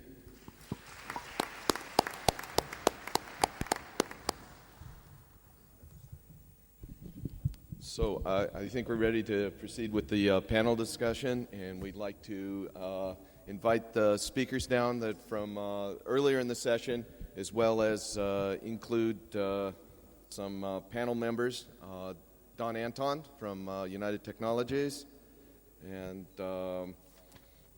Professor Fuji from Hiroshima University, and Raja Sundarasan from IIT Madras.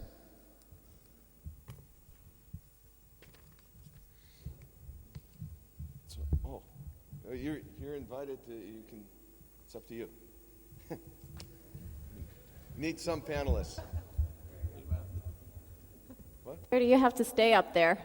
Also, well, if Ferdy's going to leave, then we'll go with Alberto Albanati.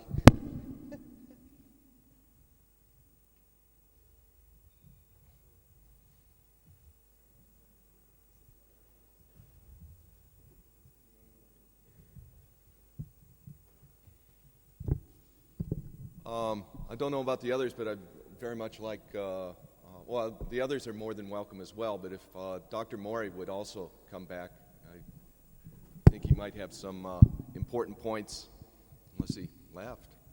Do you see him? Oh, please, Dr. Mori. So, Yes. let me say some words.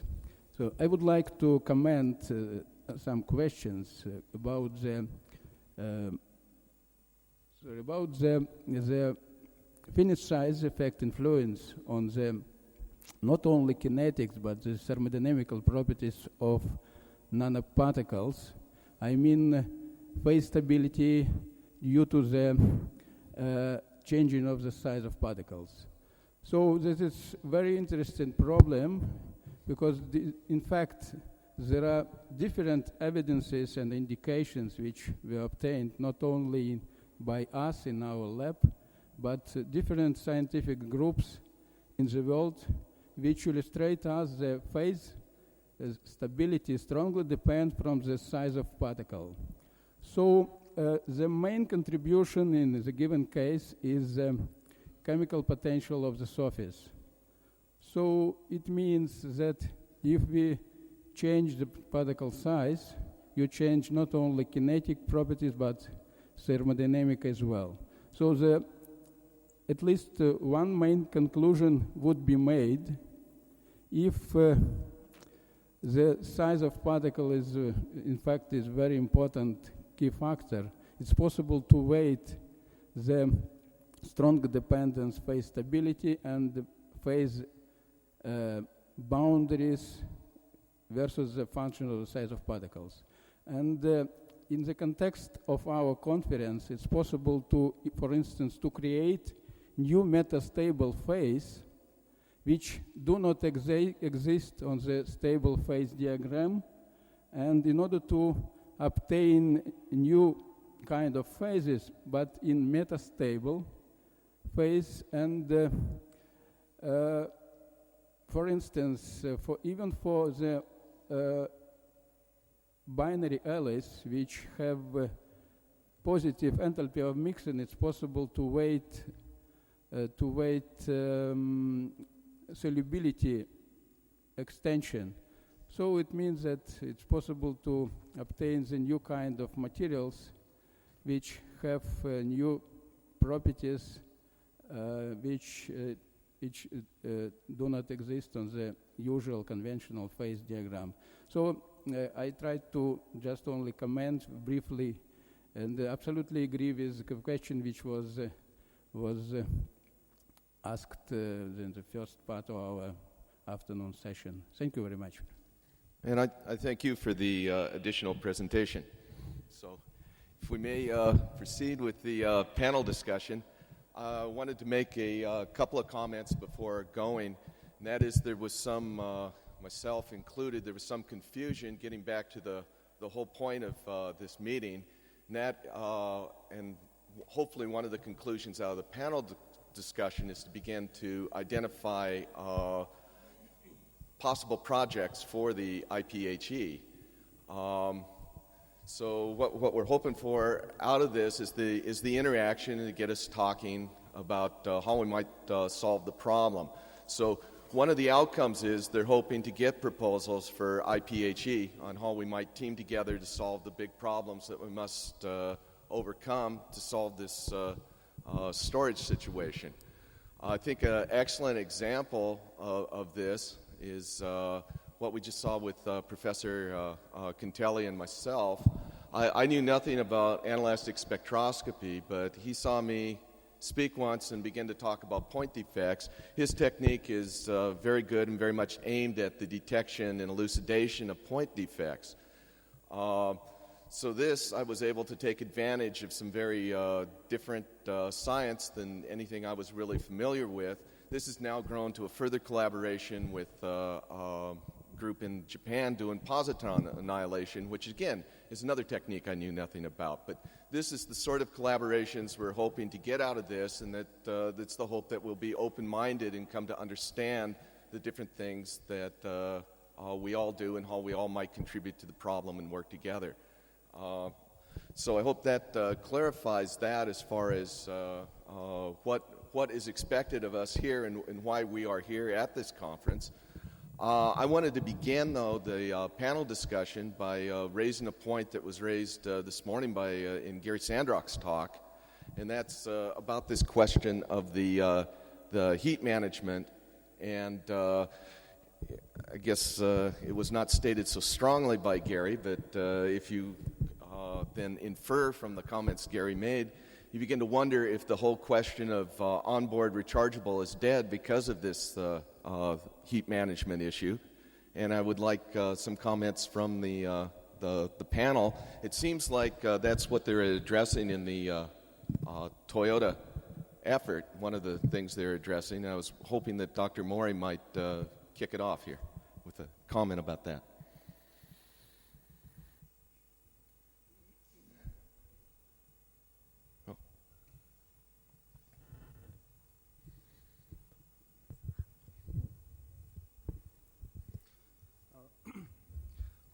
From our experience, heat management is a very serious problem. So we tried first low pressure system, metal hydro system, in 2001. So, but unfortunately it failed because two major weak points. One is external cooling during fueling. It is not easy, especially about liquid connection. Other than fuel, hydrogen only, not only hydrogen, but also additional liquid connection is very difficult for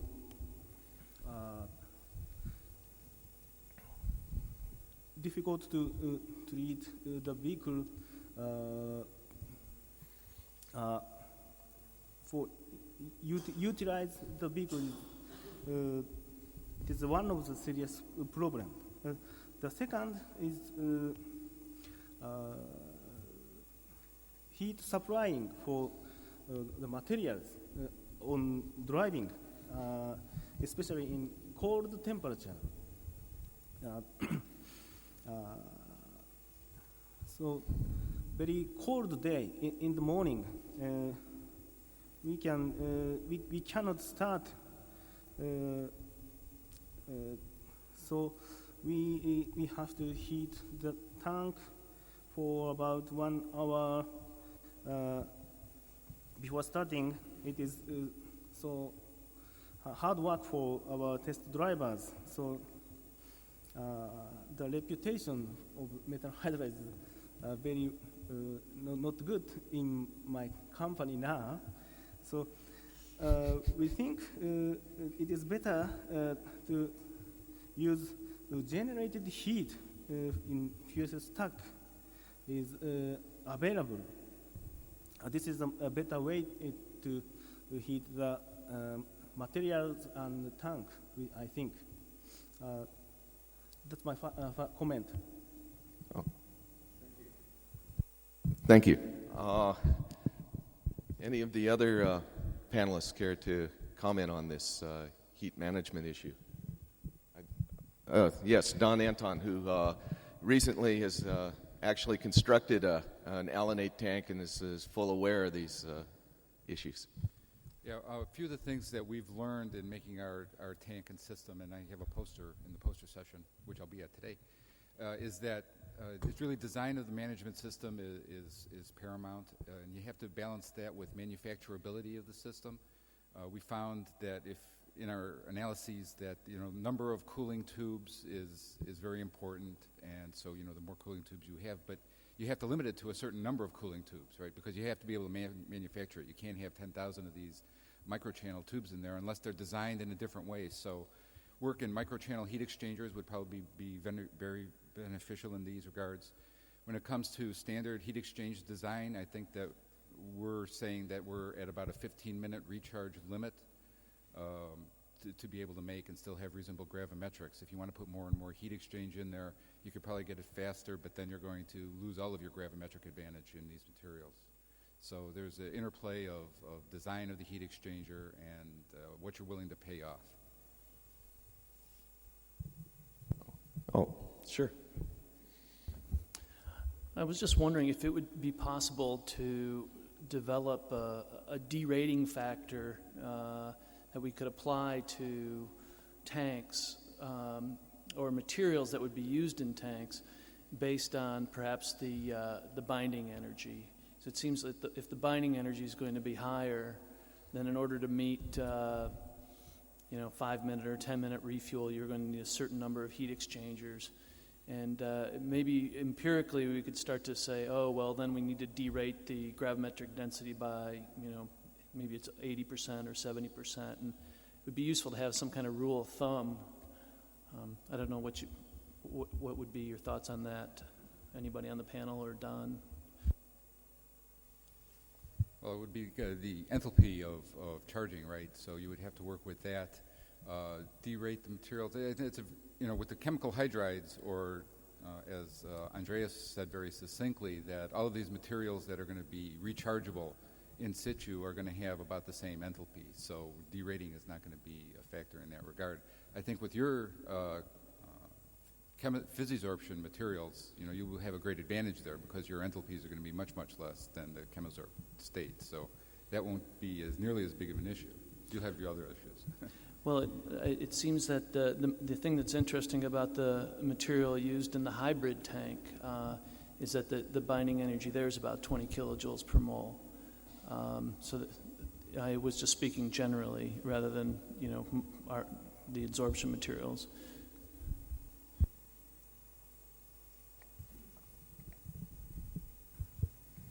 So we recommended the previous presentation enthalpy, absolute value of enthalpy about 20 kilojoule per mole hydrogen. So this is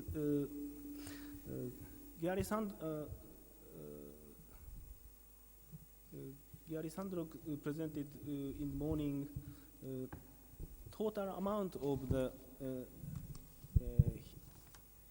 energy, total amount of generated energy at charging time. So very quite big. So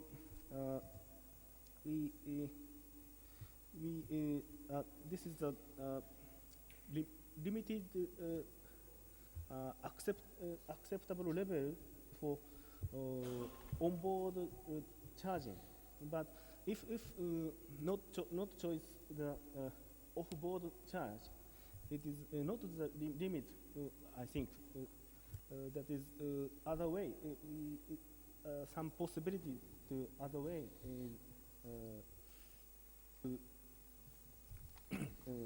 Some possible ways may possible, I think.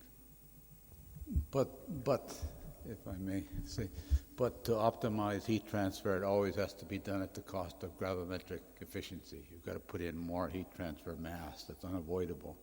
What you say is absolutely true. I mean, we've made small experimental systems where lanthanum nickel 5 could be charged in 1 to 1.5 seconds. But they were so loaded up with metal ballast to hold the heat and so much heat transfer fins, they would be ridiculous as an engineering design.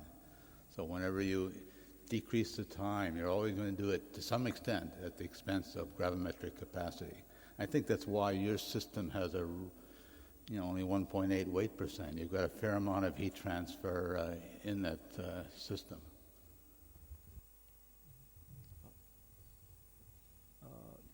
Your question is quantity of heat volume is so large too large to release. My comment was simply that it's always possible to get rapid charging if you put in enough heat transfer surface area and material. You have to have heat transfer material, fins, foams, whatever. And the more you put in to increase the heat transfer rate, the lower the weight percent has to come, because that's dead and inert material. I think It's a trade-off. It's a trade-off. You can certainly get, I could see a design that would get charging in 3 minutes, but it would be an expensive system because of all the heat transfer. I think there's a question behind. Yes. Maybe one aspect to mention here, the cyclic properties of the storage media and how fine it is going to be after a certain number of required cycling. The other issue in connection with what is being discussed is storage tank problem, and if the heat extraction is not sufficient, what happens when the overheating is a case where you can destroy the whole capacity of the material? Any comment on that? And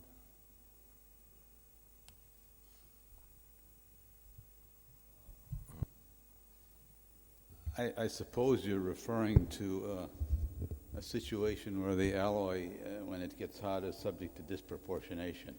It breaks down.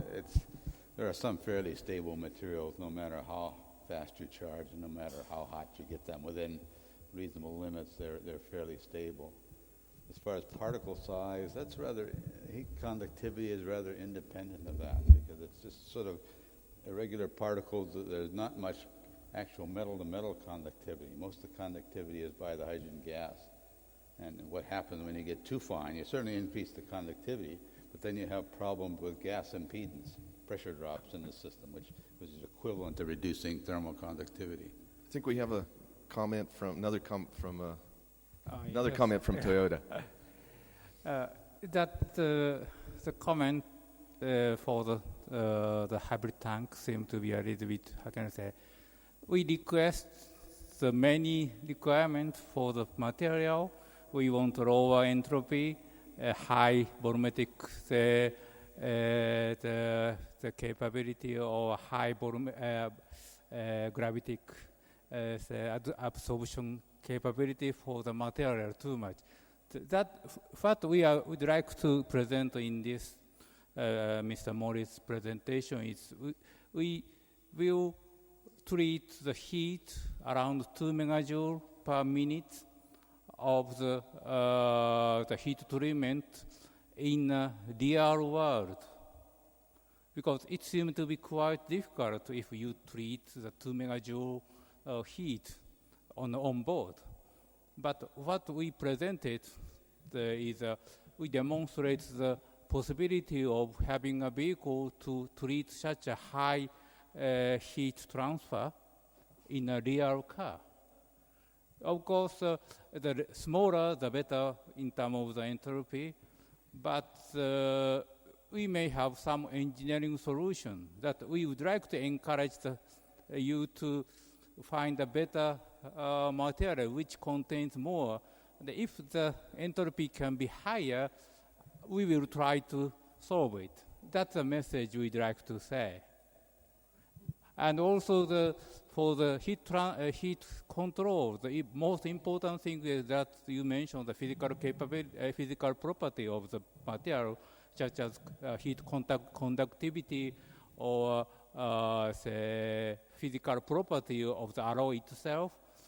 Sometimes it becomes a particle when the material absorbs the hydrogen. So the real difficulty is in those small particulates stick to the bulb, and it stops the function of the prevents the function of the bulb and so on. But at the same time, we demonstrate that we are able to handle those issues. Please take this as a positive message from our industry. I think it's good to end this on a positive note, and we'd like to move on to another big issue question. This I'm trying to read it, although the font is very small. It came from an email from Andreas. It says, future cars will have to run with an energy storage system based on hydrogen, which offers less than half of the volumetric and gravimetric energy density of today's gasoline tanks. What does this imply? This kind of touches on some of the things Scott Jorgensen was saying in his talk this morning, and again, to kind of do a caricature paraphrase, he was kind of saying that the public will not embrace small cars. I think, though, we once heard that out of Detroit once before. So anyway, I think we can take it from there.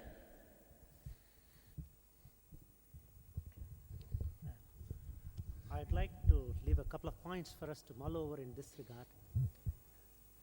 Generally, when there is a trade-off, when there is a discussion between the designer of a system and a designer of a material, there are a lot of trade-offs. Let's take aeronautics, for example. The material requirement there is some of the highest among all engineering requirements. So when they want a system with a material with such high properties, the materials person turns around and says, this is what I can give. Please go back to your drawing board. So the negotiations go on and something is arrived at. I think we should look at it that way. We shouldn't let Sunita give us an edict saying this is the amount and we will stop at this. I think we should negotiate with the manufacturers and of the automobiles and say that. The second point that comes from this is that we seem to be fixated on a car with an intercity transport requirement of 500 kilometers. Why that? I'm not very clear. If we take most European and most Asian cities and many European cities, a lot of transport takes place by bus within the city. I have done a survey in our country, and I find that the buses run perhaps 250 kilometers in the day and spend 8 hours back in their shed. And and during which time it is in their shed that they get maintained and get refueled, which gives us an option to develop buses which will run within the city for short distance, low weight % hydrogen, and no need for far-flung hydrogen supply points. And I see on the whole that would be a direction in which things can work much more easily. Thank you. Bill, way in the back. Craig, I think that's the issue of the half storage density is what also then puts constraints on why you may need a fuel cell as opposed to an ICE long term, because you've got to pick up the efficiency then in the fuel cell as opposed to the ICE, so they balance. So if you have half the storage density and twice the efficiency on the fuel cell side, then you're back to about the same platform.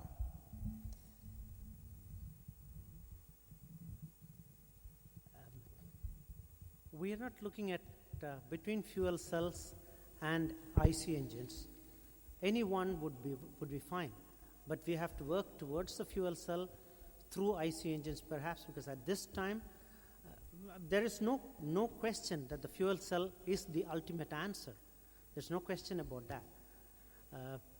But that still does not preclude us from looking at slightly lower targets in terms of distances covered between refueling and in terms of refueling points, distribution points for the fuel to be arranged.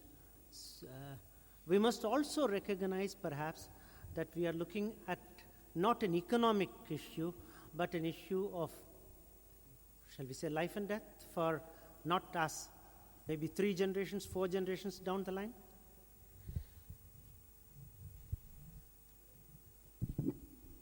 Okay, well, we've had some comments on these issues, both of which are, in my mind at least, rather engineering in nature. I'd like to now turn to maybe some suggestions on research that ought to be done to overcome obstacles. We already heard some about the possibility of and the frontiers on I guess it was encapsulated in nano sizing of things. But I wonder if we might get some input from the panel as per where they see the research frontiers on the problem.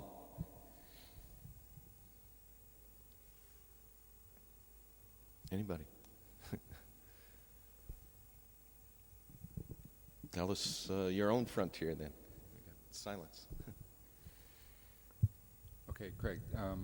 I think obviously, and we've heard from many of the talks, that people are looking for new materials. I mean, we need a material that has essentially 7.5% weight of hydrogen, which can discharge, at temperatures like around 100 degrees centigrade and charge either on board or off board in a reasonable amount of time. So, much of the work that we heard today and much of the work that you all are doing out there, I'm sure, is aimed at finding these new materials. Sodium aluminum hydride, which in my opinion is the best material out there now to meet those requirements, is certainly not going to be the final answer. And it's only, in our wildest dreams, 5.5 weight percent. Right now we can probably only pull off about 3.5 weight percent reasonably under reasonable cycles. So, new materials have to be found. No, I see, again, we all recognize that new materials must be found, and I think a lot of us are doing prospecting, but it's wonder if we can't do more intelligent prospecting, and what information would we need that would help us in our search for these improved materials, and are there things we could do in our research to, again, make our search for these materials a little more intelligent.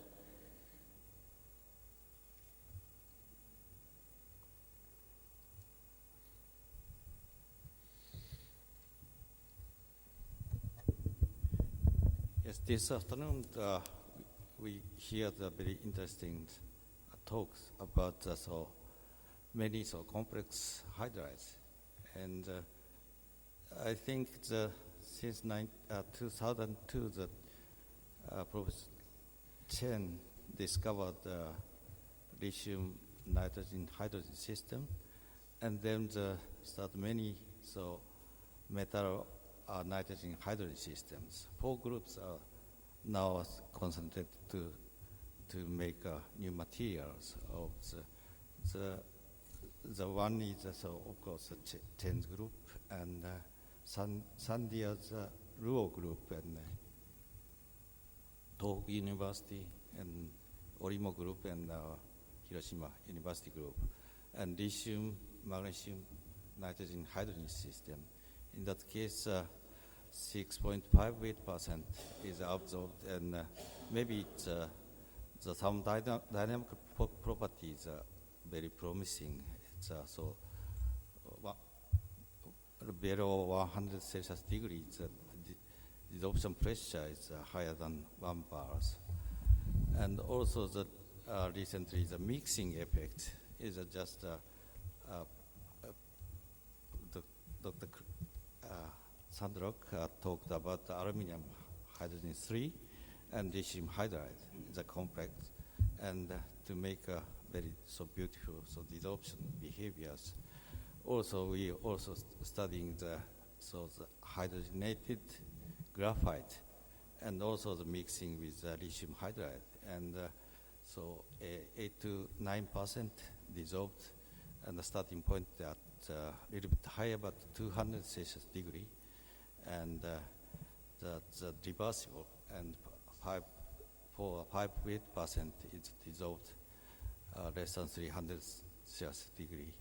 So I think now it's a very, very, very interesting to the mixing effect of the lithium borohydride and lithium amide systems and mixing, and new interaction appear, and the level is becomes lower than near the. Of course, the lithium hydride is very stable, but the making the new phase is near around this energy delta G state. Yes, so it's also one of the possibility to new materials. So I think it's 9% of hydrogen is also not so impossible, I think. Oh, okay. I had a comment about your comment, but I think before I do that comment, Carol has something she wants to say. No, do your comment first. Oh, go ahead. I was going to change the subject, so go ahead. Oh, I was just going to say on that, of course, and we saw in the presentation, especially in Ping Chen's presentation, was of course the amides are looking promising, but there's a kinetic problem there, and there's a big gap in fundamental knowledge what you might do to improve the kinetics of it. And that's because you don't know what it is that you want to make faster, because you don't understand what's going on there. So I think what I guess I was driving at is there's still a need to probe these things on a very fundamental basis. I think a very interesting comment was made at the very beginning of the panel discussion concerning size. Those of us heavily involved in the science, nanotechnology area feel that there are literally millions of new materials right under our noses, that we can change the thermodynamic properties away from what the conventional thermodynamic properties of materials. For example, if one goes to quantum dots just to take one example, quantum dots of gold and silver, very interesting work was published in Germany about 10 years ago. By going down to nano sizes, you can actually change the electrochemical potential of gold and silver by about 500 millivolts. In other words, you develop thermodynamically, by going smaller, as has been very well discussed when dealing with quantum dots, one has a whole intriguing new enormous number of potentially new materials. Taking old materials, making them smaller, you develop new thermodynamic properties for them because of the increased importance of surface free energy as a contribution to the free energy of the macroscopic form of the solid. But let me illustrate with a case from the alanates. Take the alanate and say that you do nanosize it. You got a nanoalanate, and then you desorb it. The thing is, it's going through, and as it cycles, it's making whole new structures. And then when you rehydrogenate it back, how do you control it when you hydrogenate back so that it's nanosized? No, you control it at the first place, you can make it nanosized, but as you cycle it, how do you keep it nanosized? There's a problem that things crystallize. Right. I have no answer to that. But I think that this is something that we should all consider, even though we can't right at the moment. I don't mean to say no. I'm just saying that there is a frontier there, and there's a thing that we have to control. It's not as easy as just nanosize it in the first place. You're going to have to think of how, and as far as I know, people can't do that yet. Right. I agree very much with you. A lot depends on rate of cooling, for example, grain size, grain boundaries, domain size. Many problems, but purely when one is talking about new materials, if you can change the standard electrochemical potential of gold and silver by half a volt, you're getting thermodynamically a new material. Whether that concept can be useful in any practical way concerned with the hydrogen economy is a completely different question. But purely talking about new materials, gold and silver, well-substantiated quantum dots get a very big change in thermodynamic properties. Okay, Carol.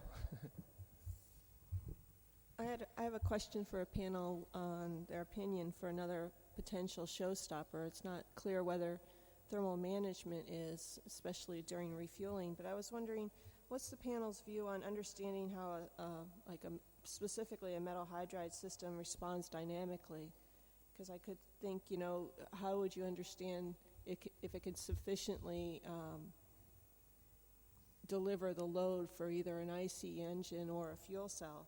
And for example, how does it behave as it is literally discharged? Are we going to, for example, have a system that we can only empty halfway because after that the material operates in such a way that you can't get hydrogen out of it anymore under conditions that you could put under a car? I was wondering what the panel's view of that as a potential showstopper. I'll adjust that a little bit, Carol. First off, it's an area which is extremely rich in IP. When you start talking about system designs and how an actual system would work, I think all the commercial companies are going to probably not say so much because you can see a lot of IP delivered out of that.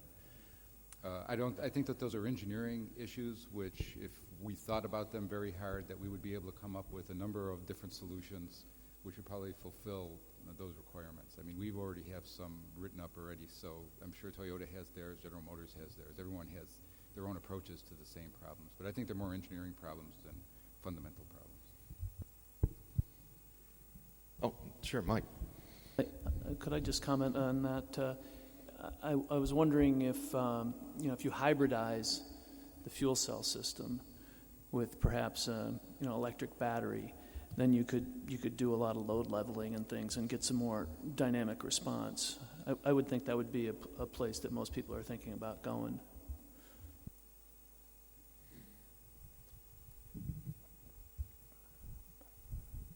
Maybe I can be the right person to respond to that, since I worked also for the hybrid vehicle development. That's true that the hybridization of the vehicle enhances the efficiency of the vehicle, and since we can reduce the amount of the hydrogen storage. But at the same time, there's the vehicle, how can I say, specification of vehicle performance, right? We cannot expect a lot from the hybridization of the vehicle, that because of the conventional vehicle will be improved in the future. So I think the difficulty of the certain presentation that the people compare the requirement of the current requirement and the future fuel cell vehicles. We have to compare carefully the vehicle requirement in the future and the vehicle requirement for the future of the fuel cell vehicle. That in this case, that we set certain say target, so that can be a little bit less than normal expectation. But anyway, we will do that kind of hybridization, so we'll be in a normal or 100% option in the future. This has to be thought when we set the target. So we hope to have many chance to discuss with many researchers in here. So success story is different from each materials, I think. So I want to discuss about the target performance of specific about each specific materials. So what to be developed, or what is the advantage or not.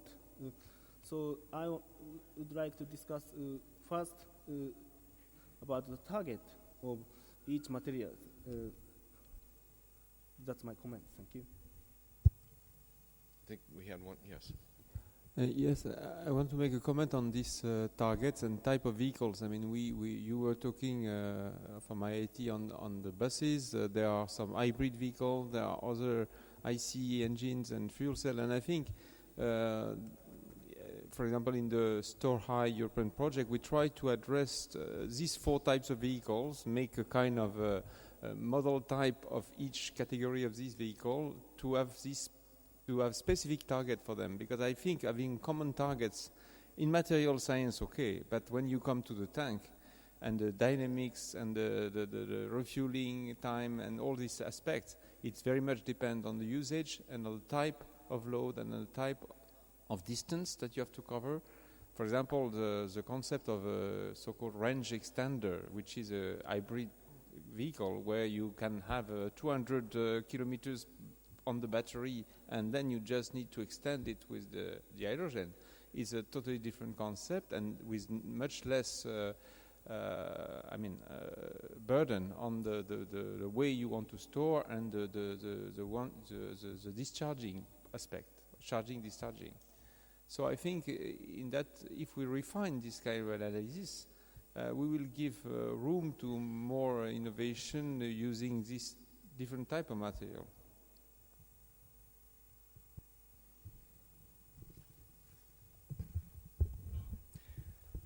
So I have a couple of questions or considerations concerning the research directions. Of course, we are happy to continue studying the mechanism of decomposition in ammonites, that is something that fascinates us, because you consider this is a solid system. If for a liquid system, it is more conceivable. We know that for liquid systems, there are reversible reactions. Also in the organic matter, there are reversible reactions. So a protein, if you put a protein in a reduced solvent, the protein opens. The contacts are lost. When the solvent evaporates, so the electric force recognizes how to fold the protein again. In the solid system, this is something even more unusual. As everybody understands. So we will go on that. But in the looking for new absorbers, I have a question for the people, if any, here that work with metal organic frameworks. So they are organic materials mixed with metallic metals, and so the structure there are nanostructures which are self-consistent also when they are empty of any gas and so on. So these structures, these voids are rather big, so one could think that this is ideal for hydrogen, because hydrogen we could trap many molecules in this big void inside, but it is not the case. At the present state, the MOF absorb maybe 1% of hydrogen. One possible solution, answer is that hydrogen wants to be trapped. So therefore, make interpenetrate MOFs so that there are more interstitial sites because there is some sort of bureaucracy in the world of atoms that the heavier atom traps the lighter atom.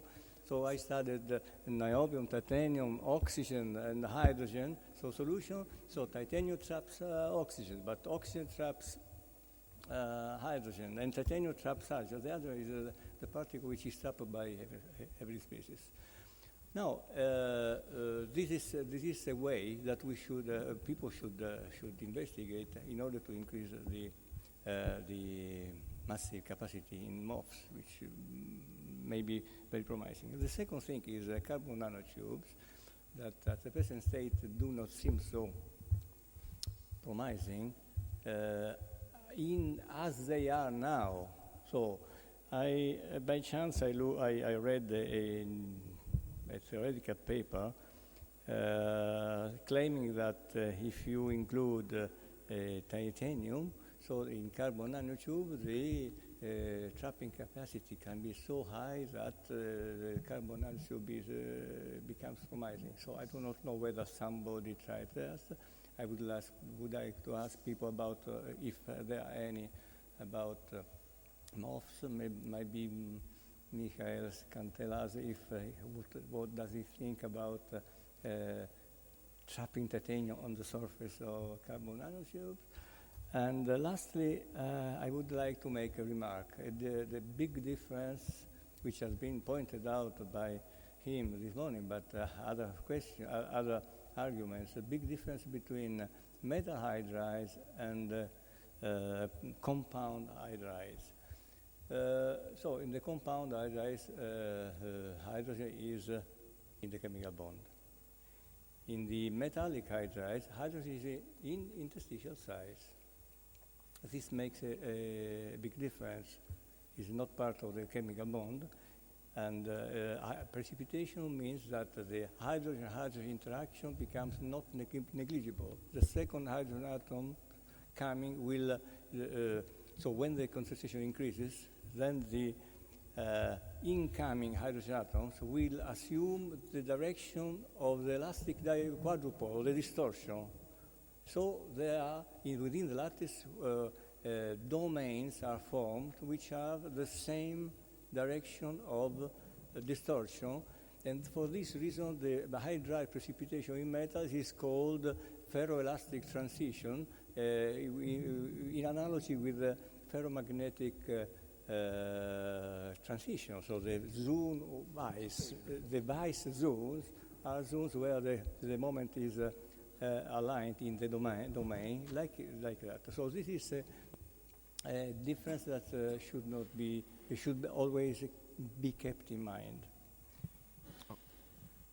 I'm waiting for the answer, the possible answer for MOF and the carbon nanotubes. Well, but I think we've kind of began to stimulate some discussion, and everyone should keep talking. It's easy to do these proposals for the IPHE. I discovered today I did one, and I didn't even know it, and Sunita told me it was accepted. So it's not that big of a pain to do these. And I'm trying to leave some time for the poster session. If you've got a quick comment, of course, Professor Suda. Yes. Okay. Maybe this is a kind of a question to the people engaging in the material development in general, not limiting metal hydride. Most people don't want to talk about the safetiness or safety aspect of the materials, and also the poor surface properties against water, vapors, oxygen, and sometimes we have to expect the phytophoricity of the materials. So how about your ideas about the new materials, of course, including lithium, nitrogen materials, and also the metal hydride? We couldn't we couldn't solve the problem, the surface problem, poisoning effect, the surface. Maybe Gary Sandrock also thinking almost the same things with me. So please give us your comment or ideas about the safety nets. Actually, please give it to Professor Suda in private, because the boss has given me the sign that we've gone over. We have to do the poster session and then get to dinner. So I want to thank all the panelists and everyone in the session today.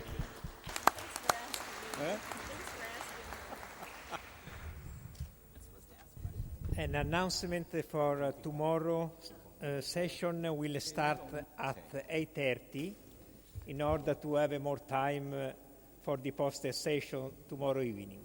The minister will come at noon. So from 8:30 to noon we'll have the standard session. Thank you very much.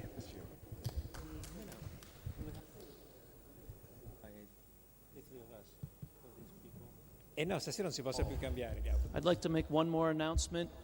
If you're presenting tomorrow in the first session and you have your presentation handy, if you could bring it up to the front so we can load it onto the computer, that would be a big help.